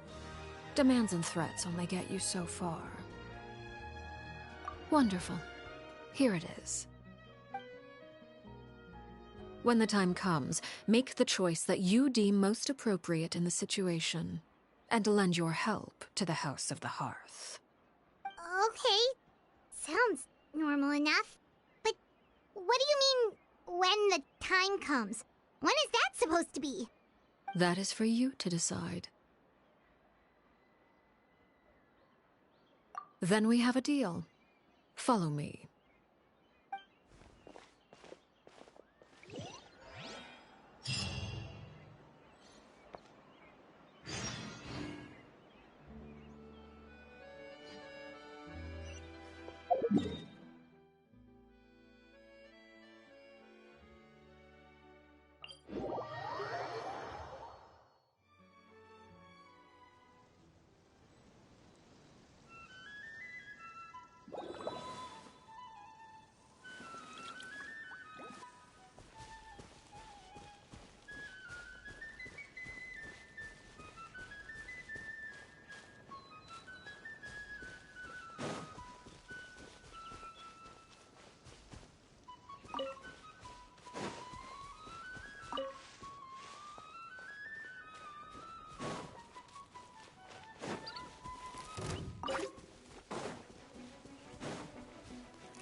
Later.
What is this place? Somewhere long forgotten by everyone. It used to be a grand building. Now it's nothing more than a pile of rubble. No one comes here anymore, nor does anyone care about what once happened here. Although, this place does have something to do with the story I'm about to tell you. It was before I became a Harbinger, and before Linny and the others joined the House of the Hearth. Due to certain events, I first killed Clairvy and then her mother. And this is where it all happened. You were the one that killed Clairvy? Patience now. Allow me to explain Clairvy's side of the story first. I'll start from the beginning. Clairvy was 6 years old when she was brought by her mother, Crucibina, to live in the House of the Hearth. From the outside, it seemed like a fairy tale. A thriving family made up of kind adults and friendly children. Crucibina was the knave at that time, and the House of the Hearth was under her control. She was Clairvy's mother by blood, but she was also the mother to all the children in the house. Clairvy was happy here, for a time. But she quickly realized that being part of this family wasn't a fairy tale at all. It was a kind of purgatory. Purgatory? Exactly. The House of the Hearth takes in war orphans from all over Teyvat. But as for how to raise them, that depends entirely on the person in charge. Crucibina came up with a novel idea. She would teach the children to fight, force them to duel each other, and then crown as the king of the house the child who proved themselves most worthy of inheriting her title. It's difficult to estimate the number of children who died or were maimed in the process. There's little I can say about the ones who died. The ones that emerged with permanent injuries, on the other hand, well, they still served a purpose. They would be handed over to the doctor to be experimented on, or sent away on dangerous missions. Nothing more than tools to be used and then discarded. So those were the experiments Clairvy was talking about. But what actually happened to her? You said that Clairvy was Crucibina's daughter, so if Clairvy tried to convince her to stop what she was doing, Crucibina probably would have listened, right? Despite being Clairvy's mother, Crucibina cared little for her daughter. She forced Clairvy to join the House of the Hearth only as a means to demonstrate her own impartiality as a mother, to prove that she treated all her children equally. Clairvy did try to convince her mother to change her ways, but it was to no avail. After her efforts failed, the only other option was to rise up and try to fight back. Unfortunately, the other children had already been thoroughly indoctrinated into the illusion of happiness Crucibina had created.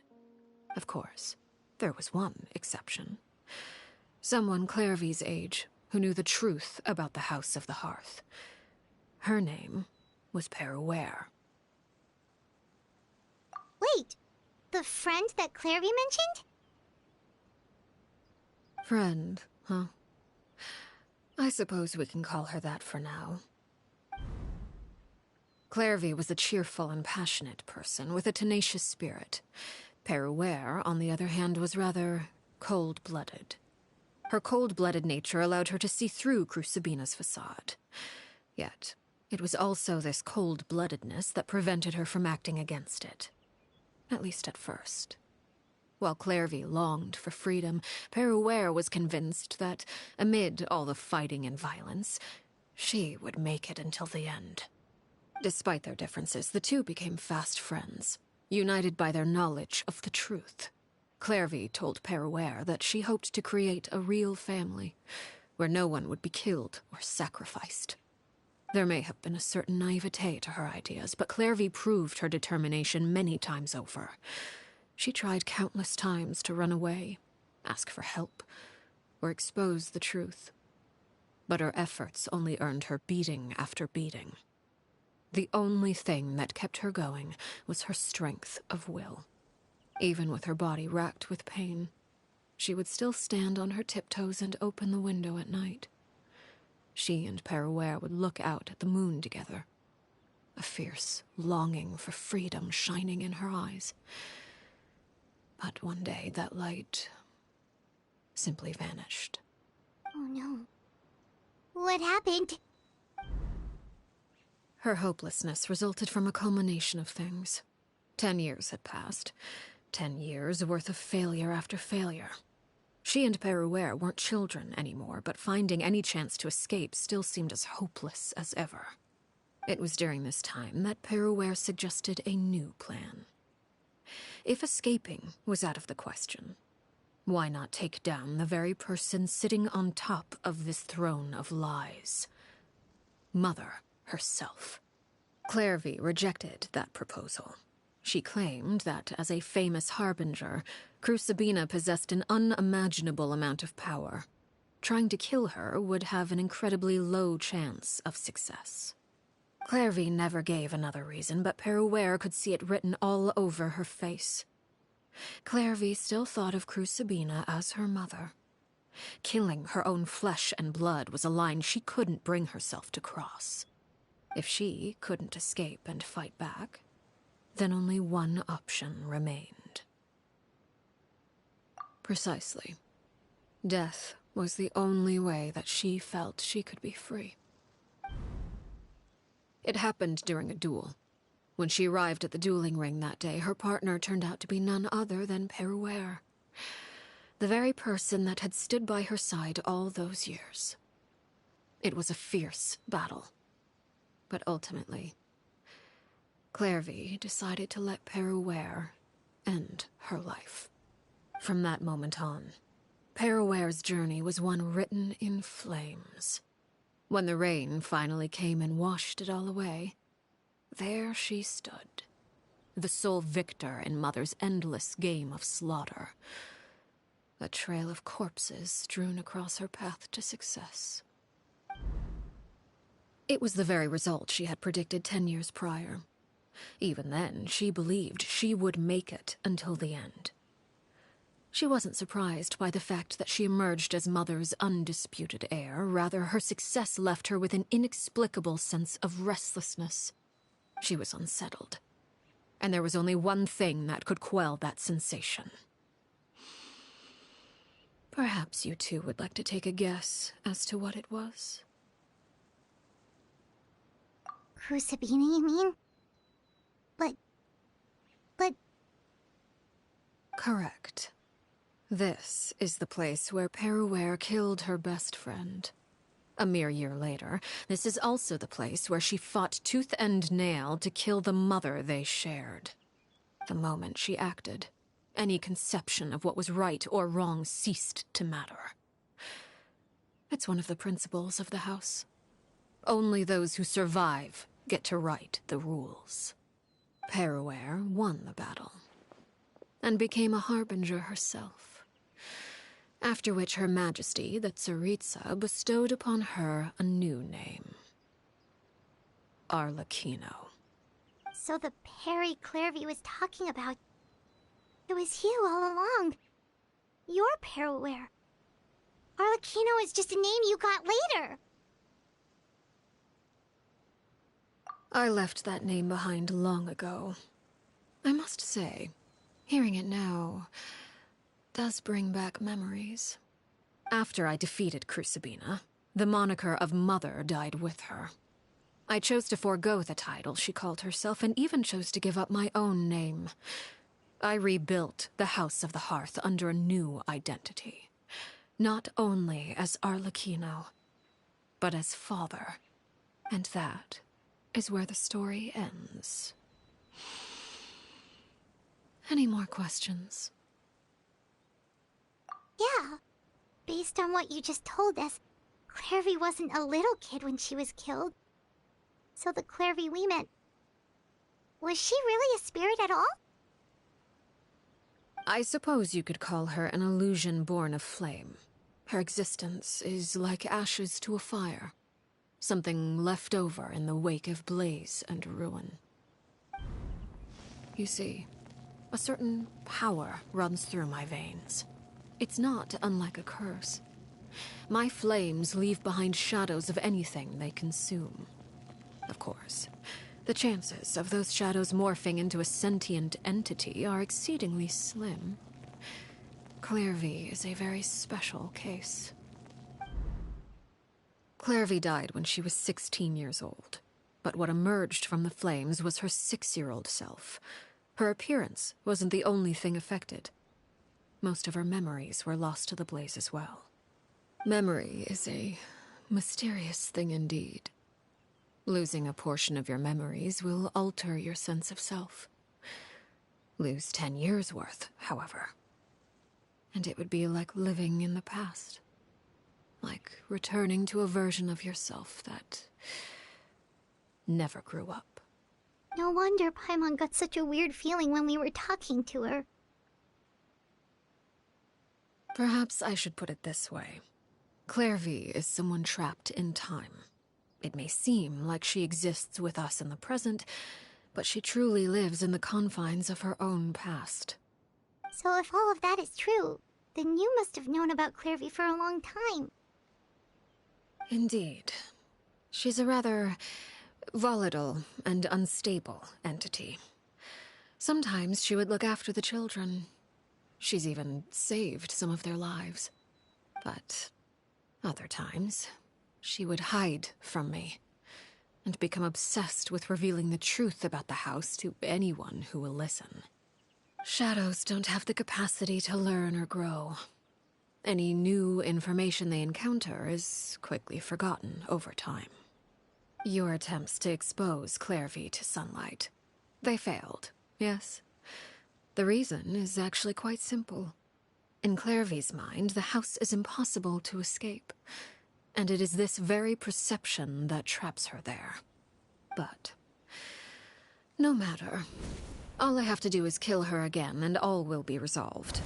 I don't anticipate so much as a single speck of ash will be left behind this time. Wait! Paimon can understand why you might want her gone, but isn't there another way? So what if she's trapped in her 6-year-old self? She's still your friend! At least talk to her first!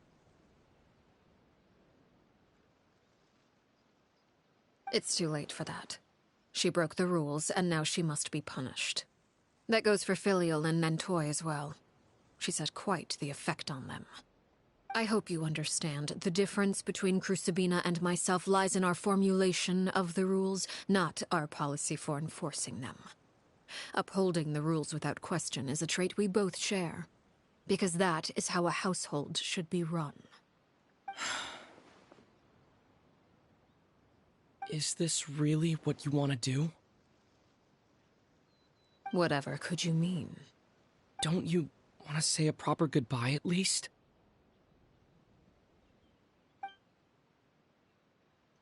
Whether as a killer or as a father, there are two things that must be avoided at all costs: anger and sorrow. Anger makes you impulsive. Sorrow causes you to waver. Well, it appears it's about time to proceed. Before we arrived, I told some of my well-behaved children to bring our troublemakers here by nightfall. I do believe I've kept my end of the deal. I give your friends quite a bit more time. As for what happens now, we'll just have to wait and see.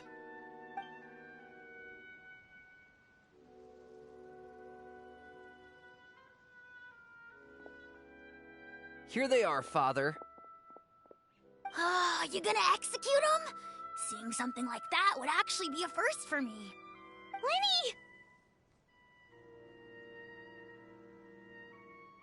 I'm sorry. I heard about how you helped buy us more time. But I still failed. I couldn't find a way to fulfill her wish. Huh? Are you... Perry?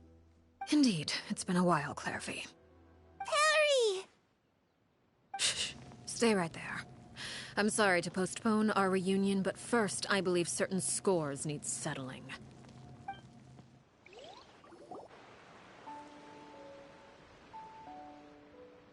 Father, let me explain. Out of my way. Father! You chose to conceal a threat to the house, and for that, you must be punished. Overall, however, I suppose your wrongdoing is hardly the most egregious of the bunch, so I'll deal with your punishments later. As for right now, the more pressing concerns are the traitors among us. By traitors?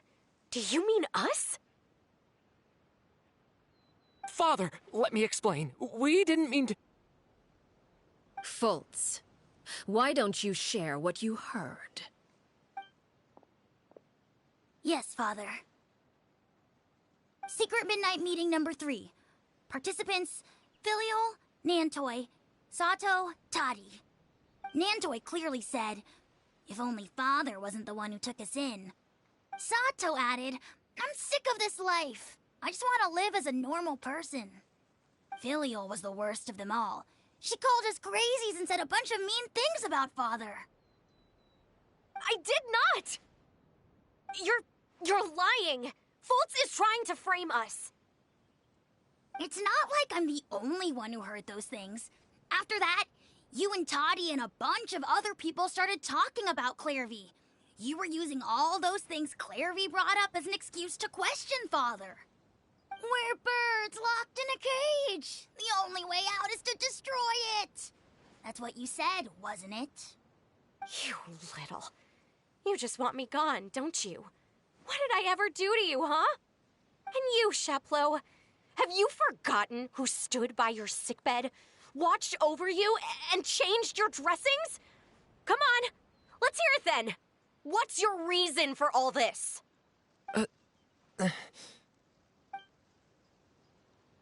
You're wrong, Filial.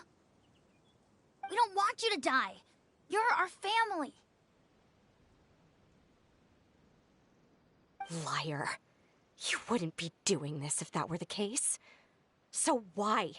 Why have you backed us into a corner? We all live in the House of the Hearth. You know the type of work we do, Filial. A single betrayal can cost dozens of us our lives. It's not like it's never happened before. That kind of thing is hard to forget. That's why the House of the Hearth cannot tolerate any form of betrayal. Ever since we came to Poisson, you've had 7 secret meetings. A lot of the things you talked about really crossed the line. You've been spying on us for half a month? Wait a second. Now that I think about it, the move to Poisson was just a way to make it easier to spy on us, wasn't it? Because we were all in one place. You've had this planned all along. Filial, Nantoi, I'm sorry. I owe you both my life. I owe Clairvy too. If it weren't for all your help after I got poisoned, I wouldn't be standing here today. If this were any other situation, I would do anything to repay that kindness, even if it cost me my life. But rules are rules. I'm sorry. My hands are tied. Why? Why? That's enough, Filial. We made a mistake, and we should own up to it. We broke the rules, plain and simple. And now we have to face the consequences. I'm sorry, Sheplo. Fultz. I'm sorry, Father. We accept our punishment. Chapleau, according to the rules of the House of the Hearth, how should these traitors be punished?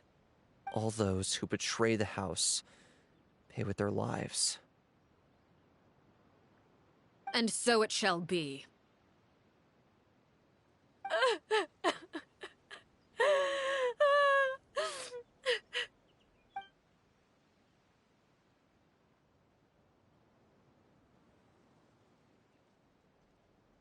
Father, please wait! Something you want to say, Linny? Please reconsider, Father. What Filial and the others did, does it really count as betrayal? We all come from broken families. From the very first day we joined the House of the Hearth, we wanted nothing more than to make it a real home. But the truth is, none of us know what a real home should look like. I'm not saying I have all the answers. All I know is this. Killing Filial and the others may uphold the rules, but doing so will only bring us further away from being a real family than we've ever been. So please, Father, please reconsider. I agree with Linny. Father, please. Linny, you...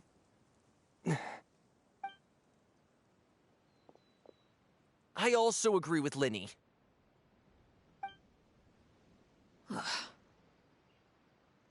An order once given cannot be rescinded. However, given the extent of your determination, I suppose we shall have to go about this a different way. Draw your weapons and face me. Our weapons?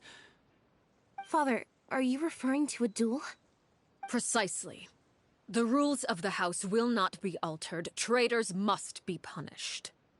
However, resolving disputes with a duel is also one of our rules, one that also applies to me. Demonstrate a sufficient showing of strength, and I shall offer a concession. Wait. Beat Father in a duel? Impossible. Father is way too strong, even for Lenny.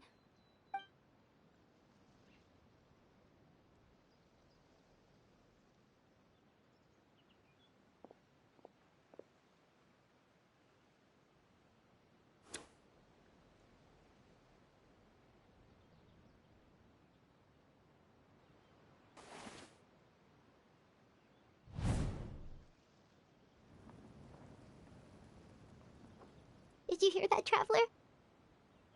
Lenny and the others have to duel the knave. What should we do?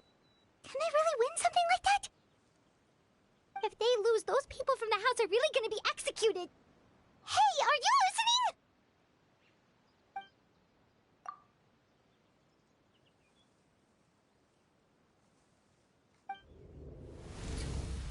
Don't you want to say a proper goodbye at least? Anger makes you impulsive. Sorrow causes you to waver.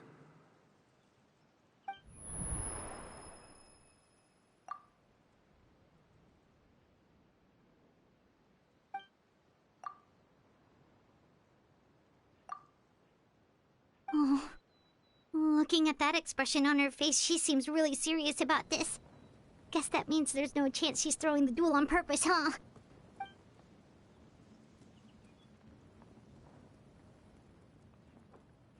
When guests are around, families are often on their best behavior. And any disputes are less likely to escalate. When the time comes, make the choice that you deem most appropriate in the situation, and lend your help to the House of the Hearth. What's wrong, Traveler? Hey, where are you going? Traveler?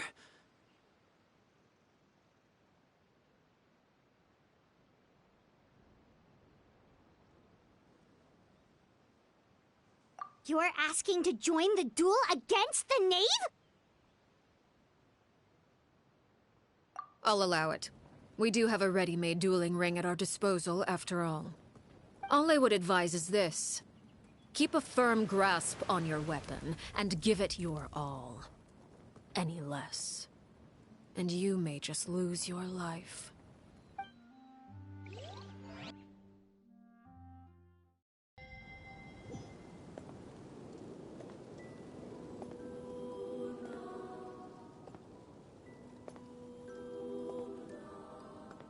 Closer now.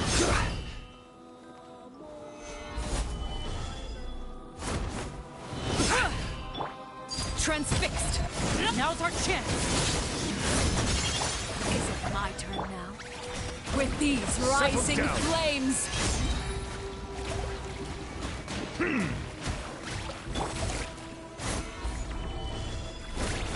Spare your energy. Running is of little use. Over here! Now that's more light bear. Gather! Strike a pop! Closer now. With the fall of darkness, destruction shall rise. Have a taste of purgatory.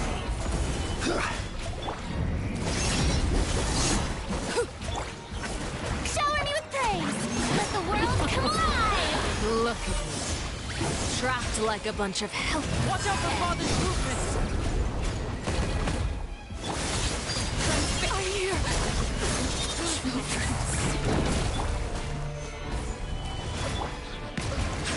Is it my turn now?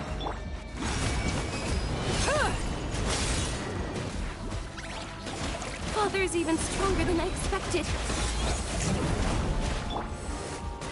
Gather! Like a fly tangled in a web.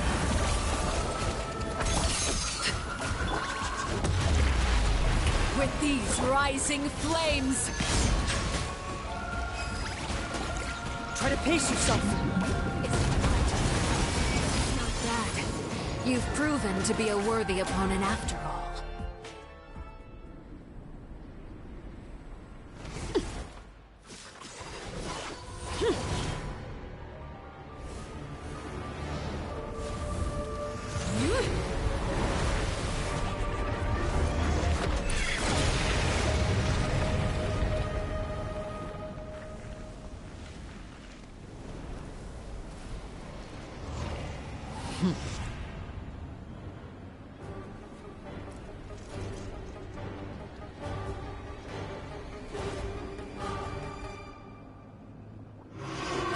Be not perturbed. Consume away.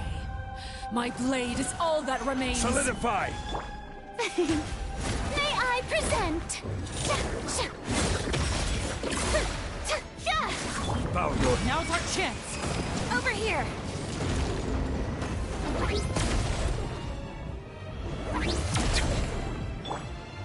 Laid bare. This shall not be my fate.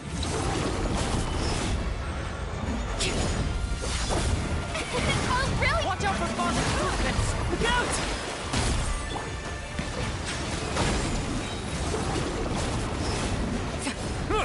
Let the mighty be humbled!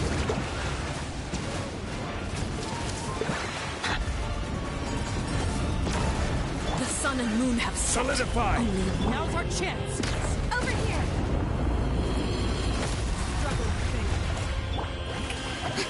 Silence!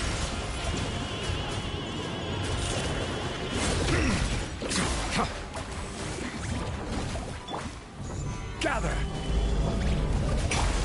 Watch out for father's movements! Look out! Your punishment made manifest. Suntown is only the beginning. Stabilize! Strike a pose.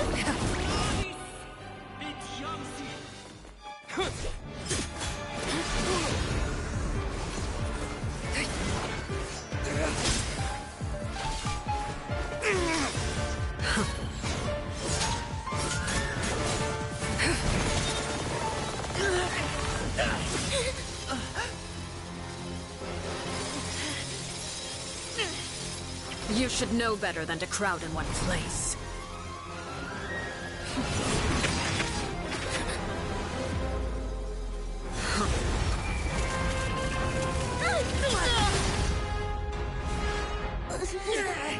Oh, I know. No! I'm sorry, Father!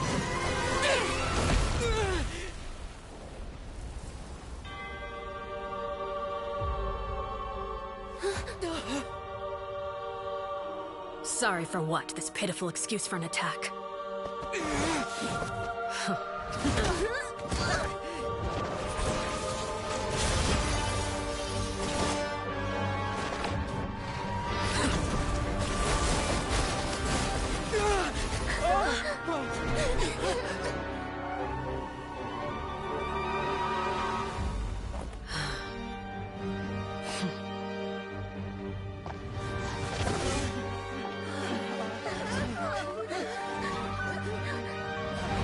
Father, no!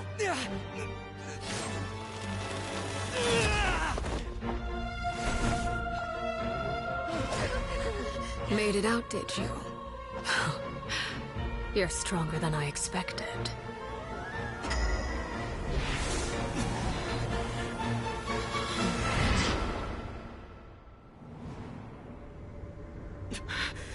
A crimson moon? I can't move.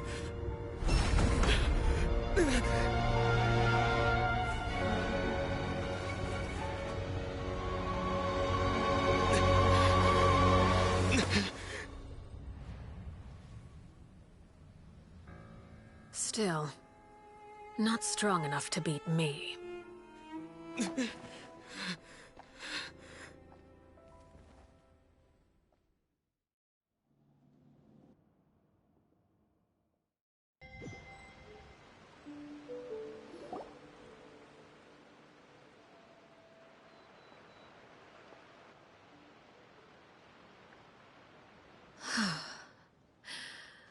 I believe we can end things here. It's not often that we get to enjoy the company of guests, after all. We wouldn't want things to get too out of hand. Brother, are you alright? Lenny! Given that I am the victor of this duel, as agreed, the punishment stands. No! I never thought things would end like this. However, everyone involved in the duel demonstrated a remarkable level of strength and determination. In light of this, I'm prepared to change the method of execution. Elwar, the bottled flames I gave you for safekeeping. Do you still have them? Yes? I wasn't sure what they were for, but I've kept them super safe. I didn't lose a single one. Wonderful. Then, in just a moment, I'll have you administer them. Bottled flames? Indeed. They're the product of a secret experiment. Under certain special circumstances, flames can be extracted from my person and preserved. Once ingested, searing pain will spread across every inch of your body. No harm will come to you physically, but your memories will be burned away. If you can withstand the pain. When you awake, you'll have forgotten everything you know about the House of the Hearth, and will be expelled from the organization. In other words, administering this concoction will kill the version of you that grew up in the house, and give you a new identity.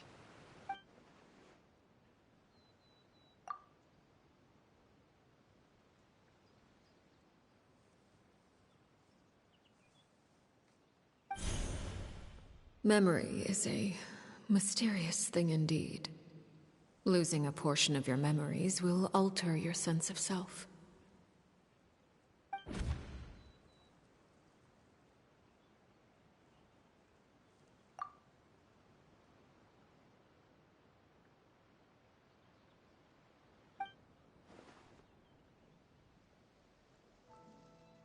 So, you're just letting us go, Father? You misunderstand. Memories are extremely important. Once consumed by flame, the version of you standing before me will die, and our secrets will die with you. So no, I don't intend to just let you go, because the person who survives will be nothing but a stranger. Even so, I won't have to live in fear anymore. I'm sorry, Father. I'm sorry I let you down. But I really... Don't cry, Filial. You haven't left the house yet, so there are still rules to be followed, yes? Remember what I taught you. Anger makes you impulsive, sorrow causes you to waver. Don't let yourself be controlled by your emotions. Of course. I'll remember. Dry your tears, and go pursue the life you really want. Yes, Father. Chaplot, Foltz, Elwar. Take them back to Poisson. And bring Linny and the others as well. I prepared 3 extra vials of bottled flames. As for whether to take them, the choice is yours. Goodbye, children. The next time we meet, I will no longer be your father. Thank you for all you've done for the house. I hope you have bright futures ahead of you.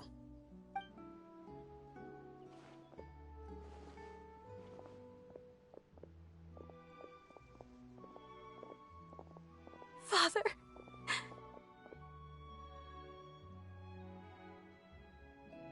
Let's go.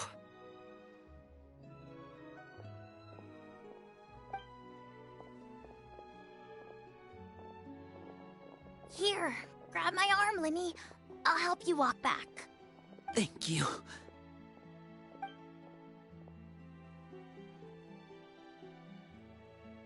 Claire V.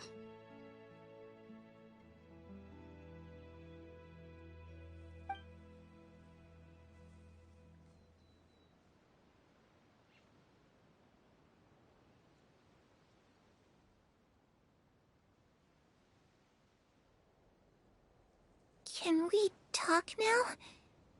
I've been waiting for a super long time. You really are Perry, aren't you? I haven't seen you in so long. How come you're all grown up? Wait, did I somehow travel to the future on accident? Or am I dreaming? What a long dream. Neither. You died, Claire V. That's what happened. You could have at least sugarcoated it a little. Look, she's done speechless.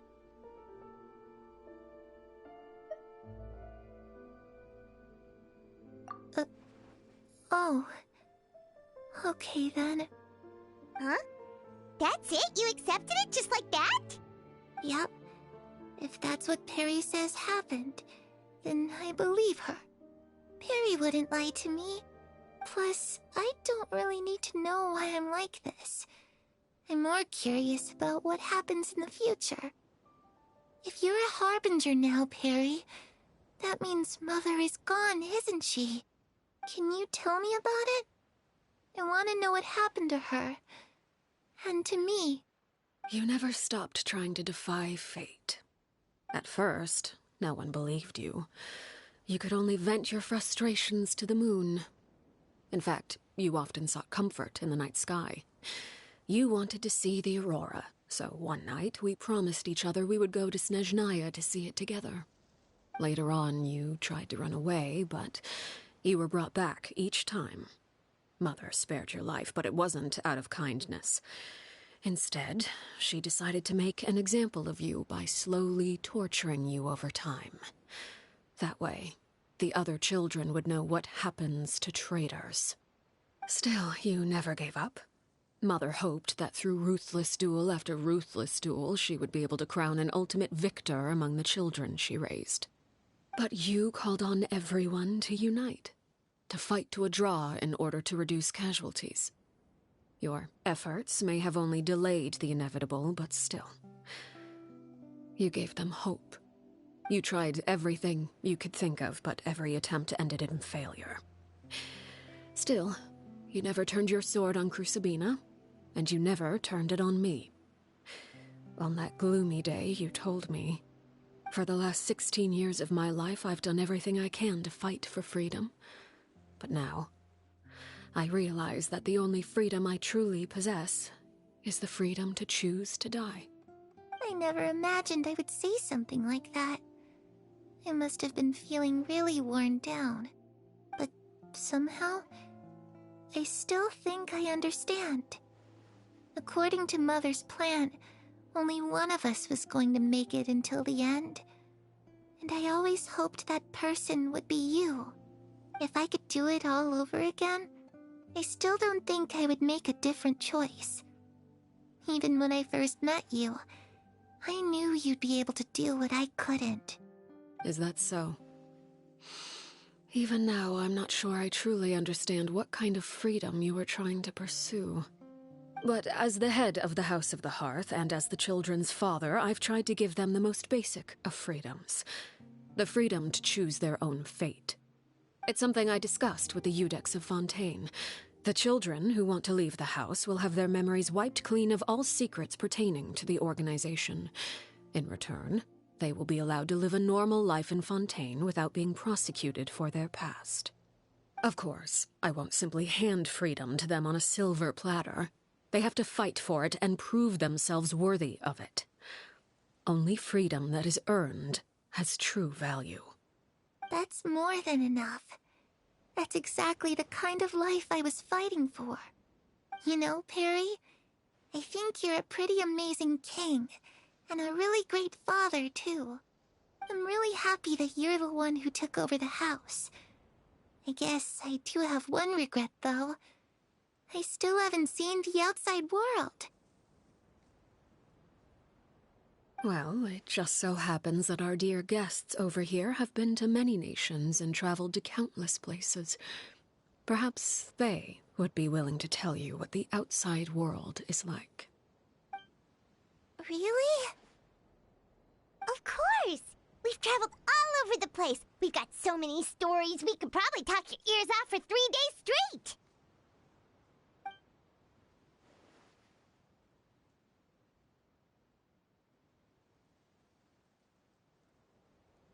You know, I used to dream of being a bard.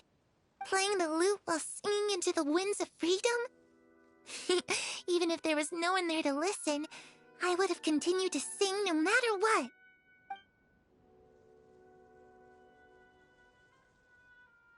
Ah, that's where Mora comes from. I never knew that before. If I had some Mora, I would buy 3 new dresses. One for me, one for Perry, and one for Mother. It's just too bad Perry doesn't like wearing dresses. And Mother, well, she probably wouldn't accept something like that either. I guess I'd just have to keep them all for me then. I could wear a different one every day.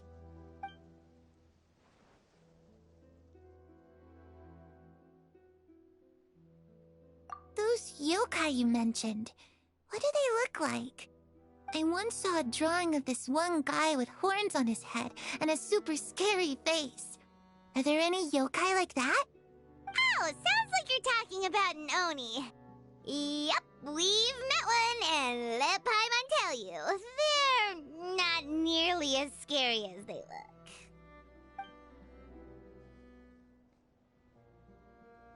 I was always too afraid to skip Mother's fighting lessons.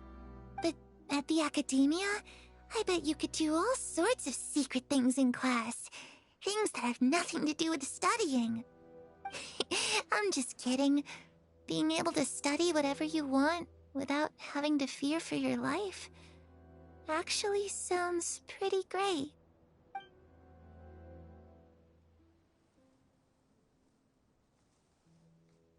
The situation was super dangerous. Lenny and Lynette were accused of committing a crime, and they were going to have to stand trial at the Opera Epicles. Oh no, that must have been hard for all of you. What happened next? Don't worry, we were able to turn the situation around super quickly. All thanks to Detective Paimon, of course. How'd you do that? Come on, tell me. Okay, so it was like this. After the failed magic show, we rushed to the scene and...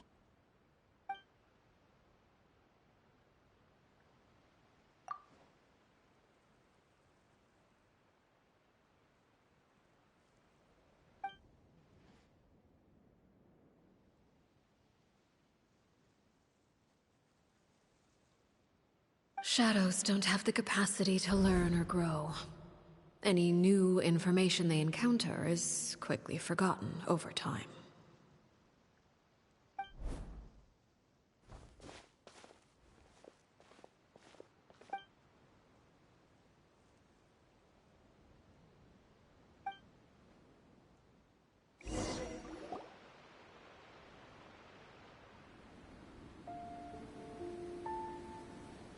Clairvy, you've worked tirelessly from the shadows to overthrow the House of the Hearth. Now, by my authority as the Knave, I shall announce how this matter ends. You are hereby expelled from the House of the Hearth. You are no longer tied to this place, nor are you bound by its rules. You're saying that I can finally leave? I get to experience the outside world as well? Oh, I almost forgot. There's no getting older for me. Still, seeing who you grew up to be makes me really happy, Paraware. Take care of yourself. Goodbye. May we meet again someday.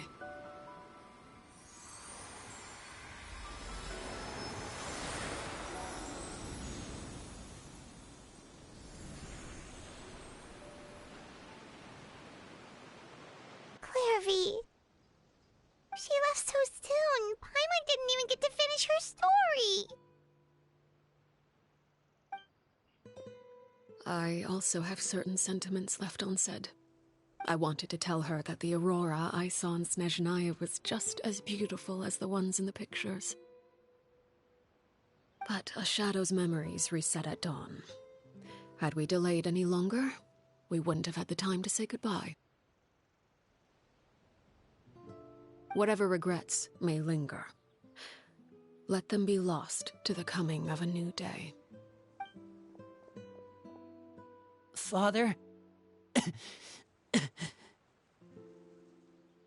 Linny! Hey, Linny!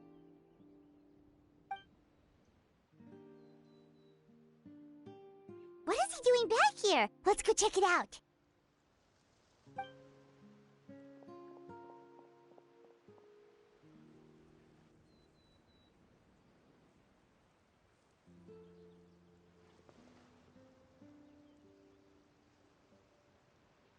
Father, the bottled flames have been administered. Filial and the others have left the house. And you? What have you decided? Thank you for giving us that choice, Father. But we never wanted to leave the house. It's the only home we've ever known. Lynette and Fremine feel the same way. They're recuperating back at the Hotel Bouffe Tété. But I decided to come back and tell you where we stood. I'm sure you're well aware of the expectations I have for you. I want you to follow in my footsteps and become the next king of the house. Yet you seem to have different ideas. I must admit, I'm rather surprised by your decision to stay. There's nothing wrong with choosing to live a quiet life.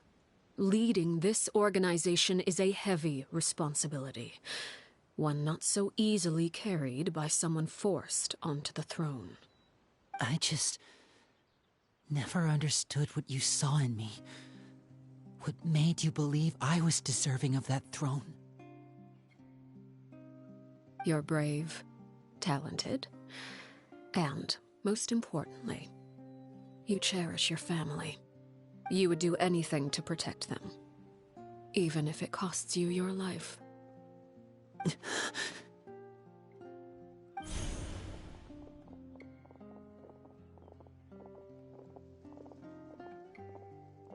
Speaking up back there was so brave of you, Linny. It's all thanks to you that we were able to convince Father to back down. You're a hero, Linny. Hero? Father is the real hero. Had Father gone all out during the duel, there's no way I would have walked away with my life. She must have had it all planned from the beginning, from the very moment she suggested a duel. I'm not deserving of that title. I'm not strong enough, or smart enough. You're wrong. In my opinion, all you need to be deserving of the throne is conviction and the necessary strength to act on it. We may have different ideas of what it means to be a family, but you can hardly be said to lack conviction. What you truly lack is strength. For someone of your talent, though, that's something that will come with time. Even without that strength, you still chose to face me in a duel, even though the odds were stacked against you. That capacity to honor your convictions is what I truly see in you. Father. No one knows what the future holds, what tragedy or triumph may be in store. Being at the head of this organization requires the strength of will to face whatever comes. Caution will only hold you back. If reaching a certain standard were required to go after what you want, I would never have succeeded in killing my predecessor. Back then, there was still a considerable gap between our abilities. Strength may decide the ultimate victor, but those who let a lack of strength dictate their decisions or undermine their convictions will never be worthy of the throne. I understand, Father. Thank you. Children must grow up to surpass their parents. Only then can a family continue to flourish. The road ahead is not an easy one, so I'll ask you one last time. Are you certain you want to stay? You've done so much for me, Father, and that kindness must be repaid. Plus, with Project Stuja at hand, there are many dangers ahead, and I, for one, don't intend to back down. Protecting my family at all costs. That's my conviction. Then you're welcome to stay. As for Project Stuja, you need not be too concerned. If those cowardly businessmen and heartless dignitaries try to take us down, I'm prepared to teach them a lesson. Having members who longed for the light was our organization's last weakness.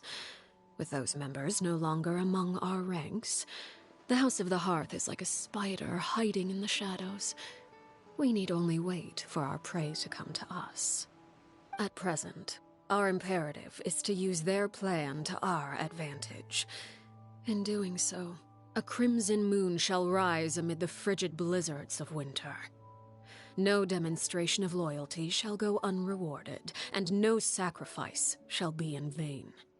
As for the two of you, whether we meet again as friend or foe, I'll remember the camaraderie we shared in this moment. No matter how arduous the journey ahead, I hope we both reach our desired destination.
Where do you want to go next? Didn't Linny say that Lynette and Fremine were recovering at the Hotel Bouffe d'été?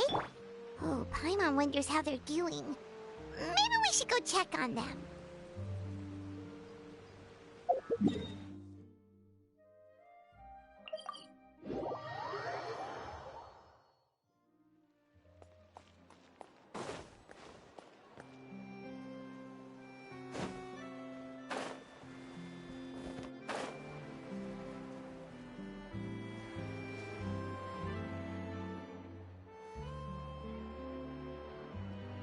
Lynette? Fremine? How are you feeling? Much better.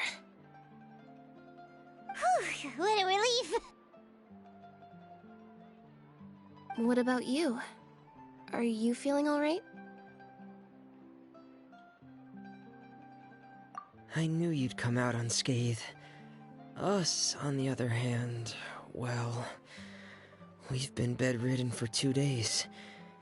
I couldn't even turn over. Oh, and I wanted to ask, is Clairvy gone? Linny and the other members have left Poisson and returned to the House of the Hearth. According to him, there haven't been any more sightings of a spirit roaming the house. I see. I'm glad. Father came to check up on us 2 days ago and told us about what happened with Crusabina and Clairvy. Actually, I've met Crusabina before.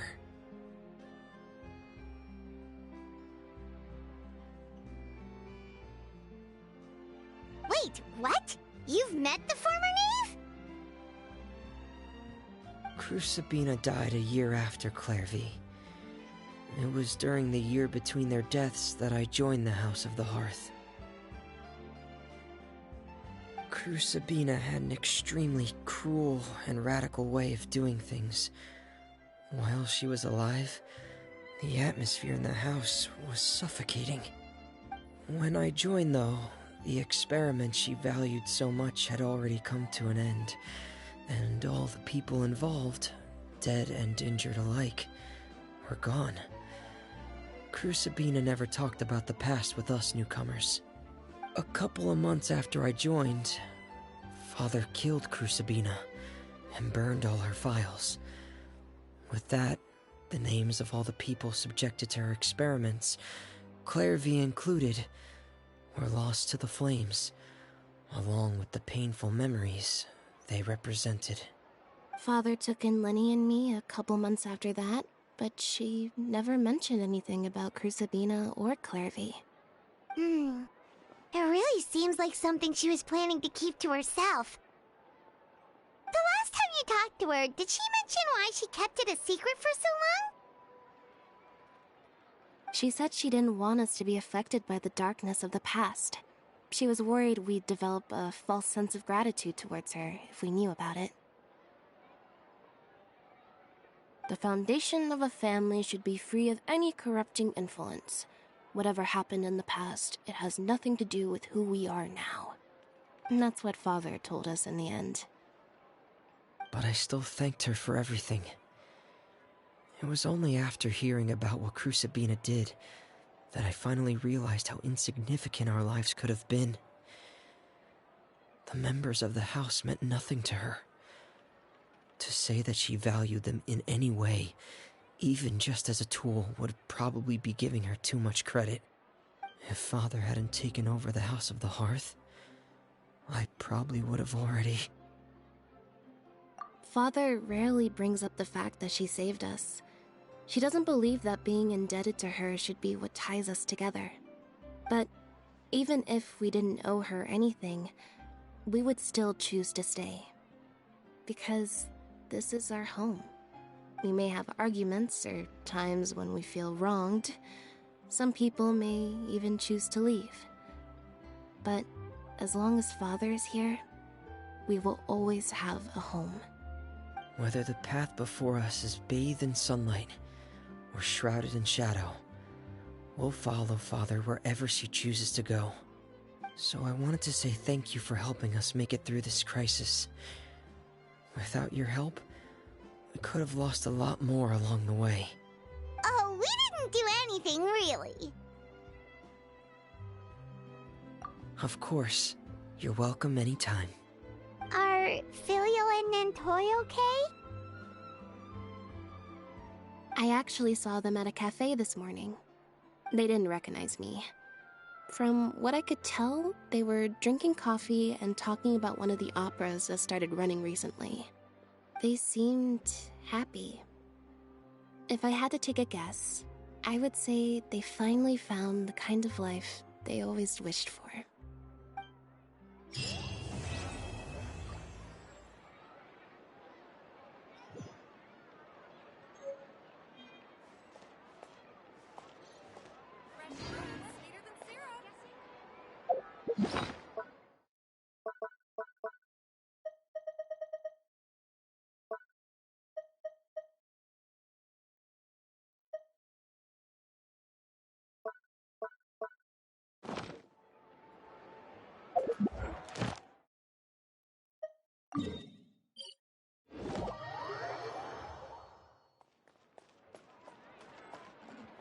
Ad Astra Abyssa. Thank you for Ad Astra.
Bon, mesdames et messieurs, je crois que c'est là-dessus que je vais vous laisser pour le moment.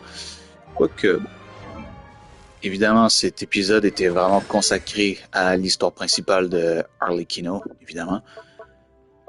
Du coup, je me doute qu'il va falloir que je combatte Arlecchino, le boss fight d'Arlecchino pour augmenter les aptitudes du personnage. Mais, le prochain épisode, c'est l'exploration de la nouvelle zone qui a été dévoilée, mesdames et messieurs. Donc, qui veut dire nouvelle zone, va sûrement dire aussi un autre boss de monde à aller combattre, mais aussi le nouveau donjon qui va nous permettre d'aller chercher les artefacts nécessaires pour upgrader Arlecchino une bonne fois pour toutes.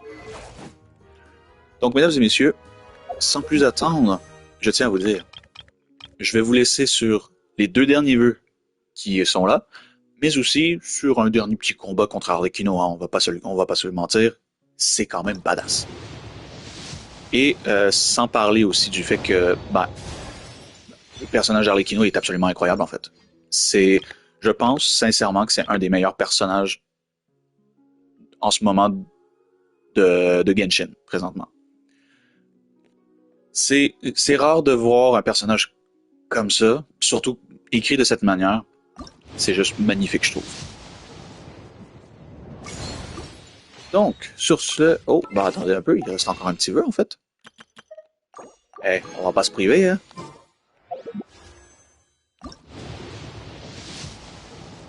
Bon, évidemment, il n'y a rien du tout qui va sortir, c'est normal. Déjà pas mal fait notre taf.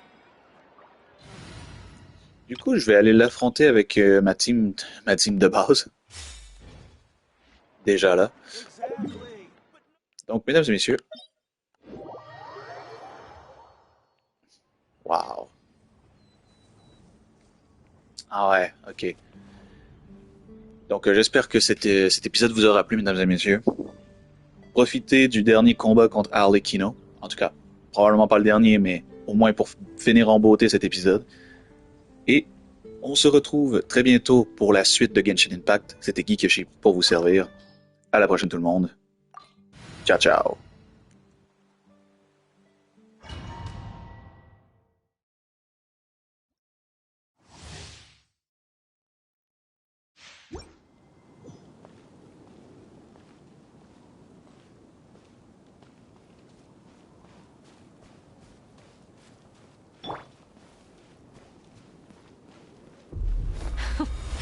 Afraid? Or do you not even have the courage to be afraid? Solidify!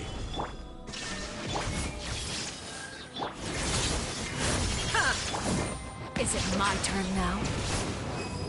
With these rising flames!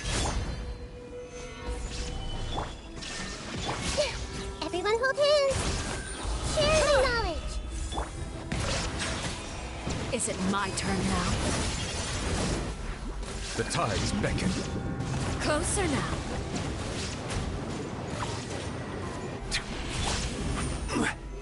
With the fall of darkness, destruction shall rise. I see everything! Settle down! Have a taste of purgatory.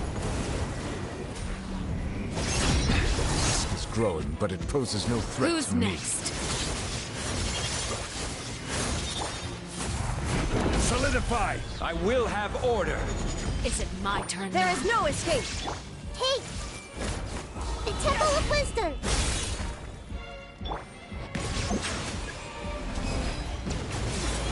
The countdown has begun.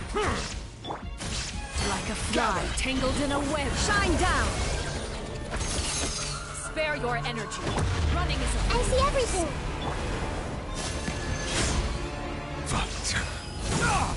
I see the temperate waters of eons past. Have a taste of purgatory.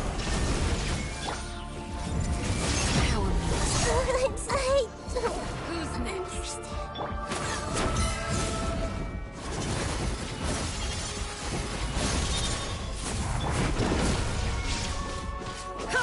my turn now.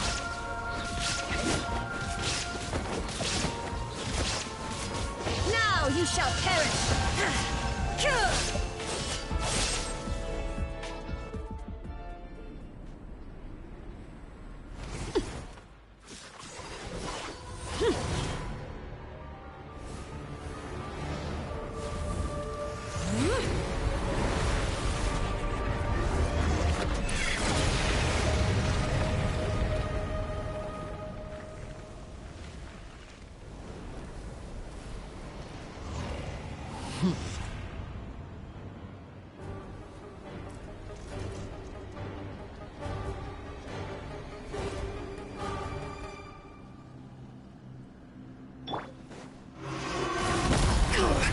Emergency.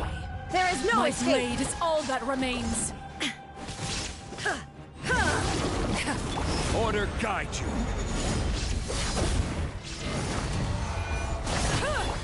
Shine down!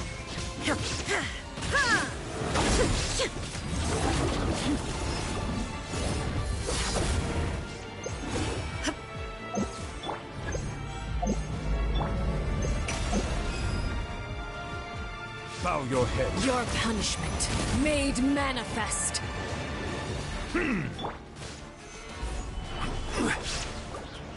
There is no escape! Settle down.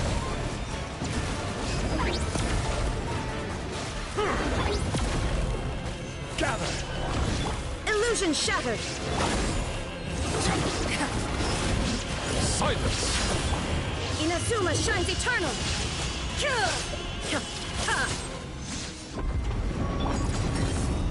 Solidify. The sun and moon have set. Only ruin remains. Struggle in vain. I will have order. Bow your head. Let the mighty be humble. Suntown is only the beginning.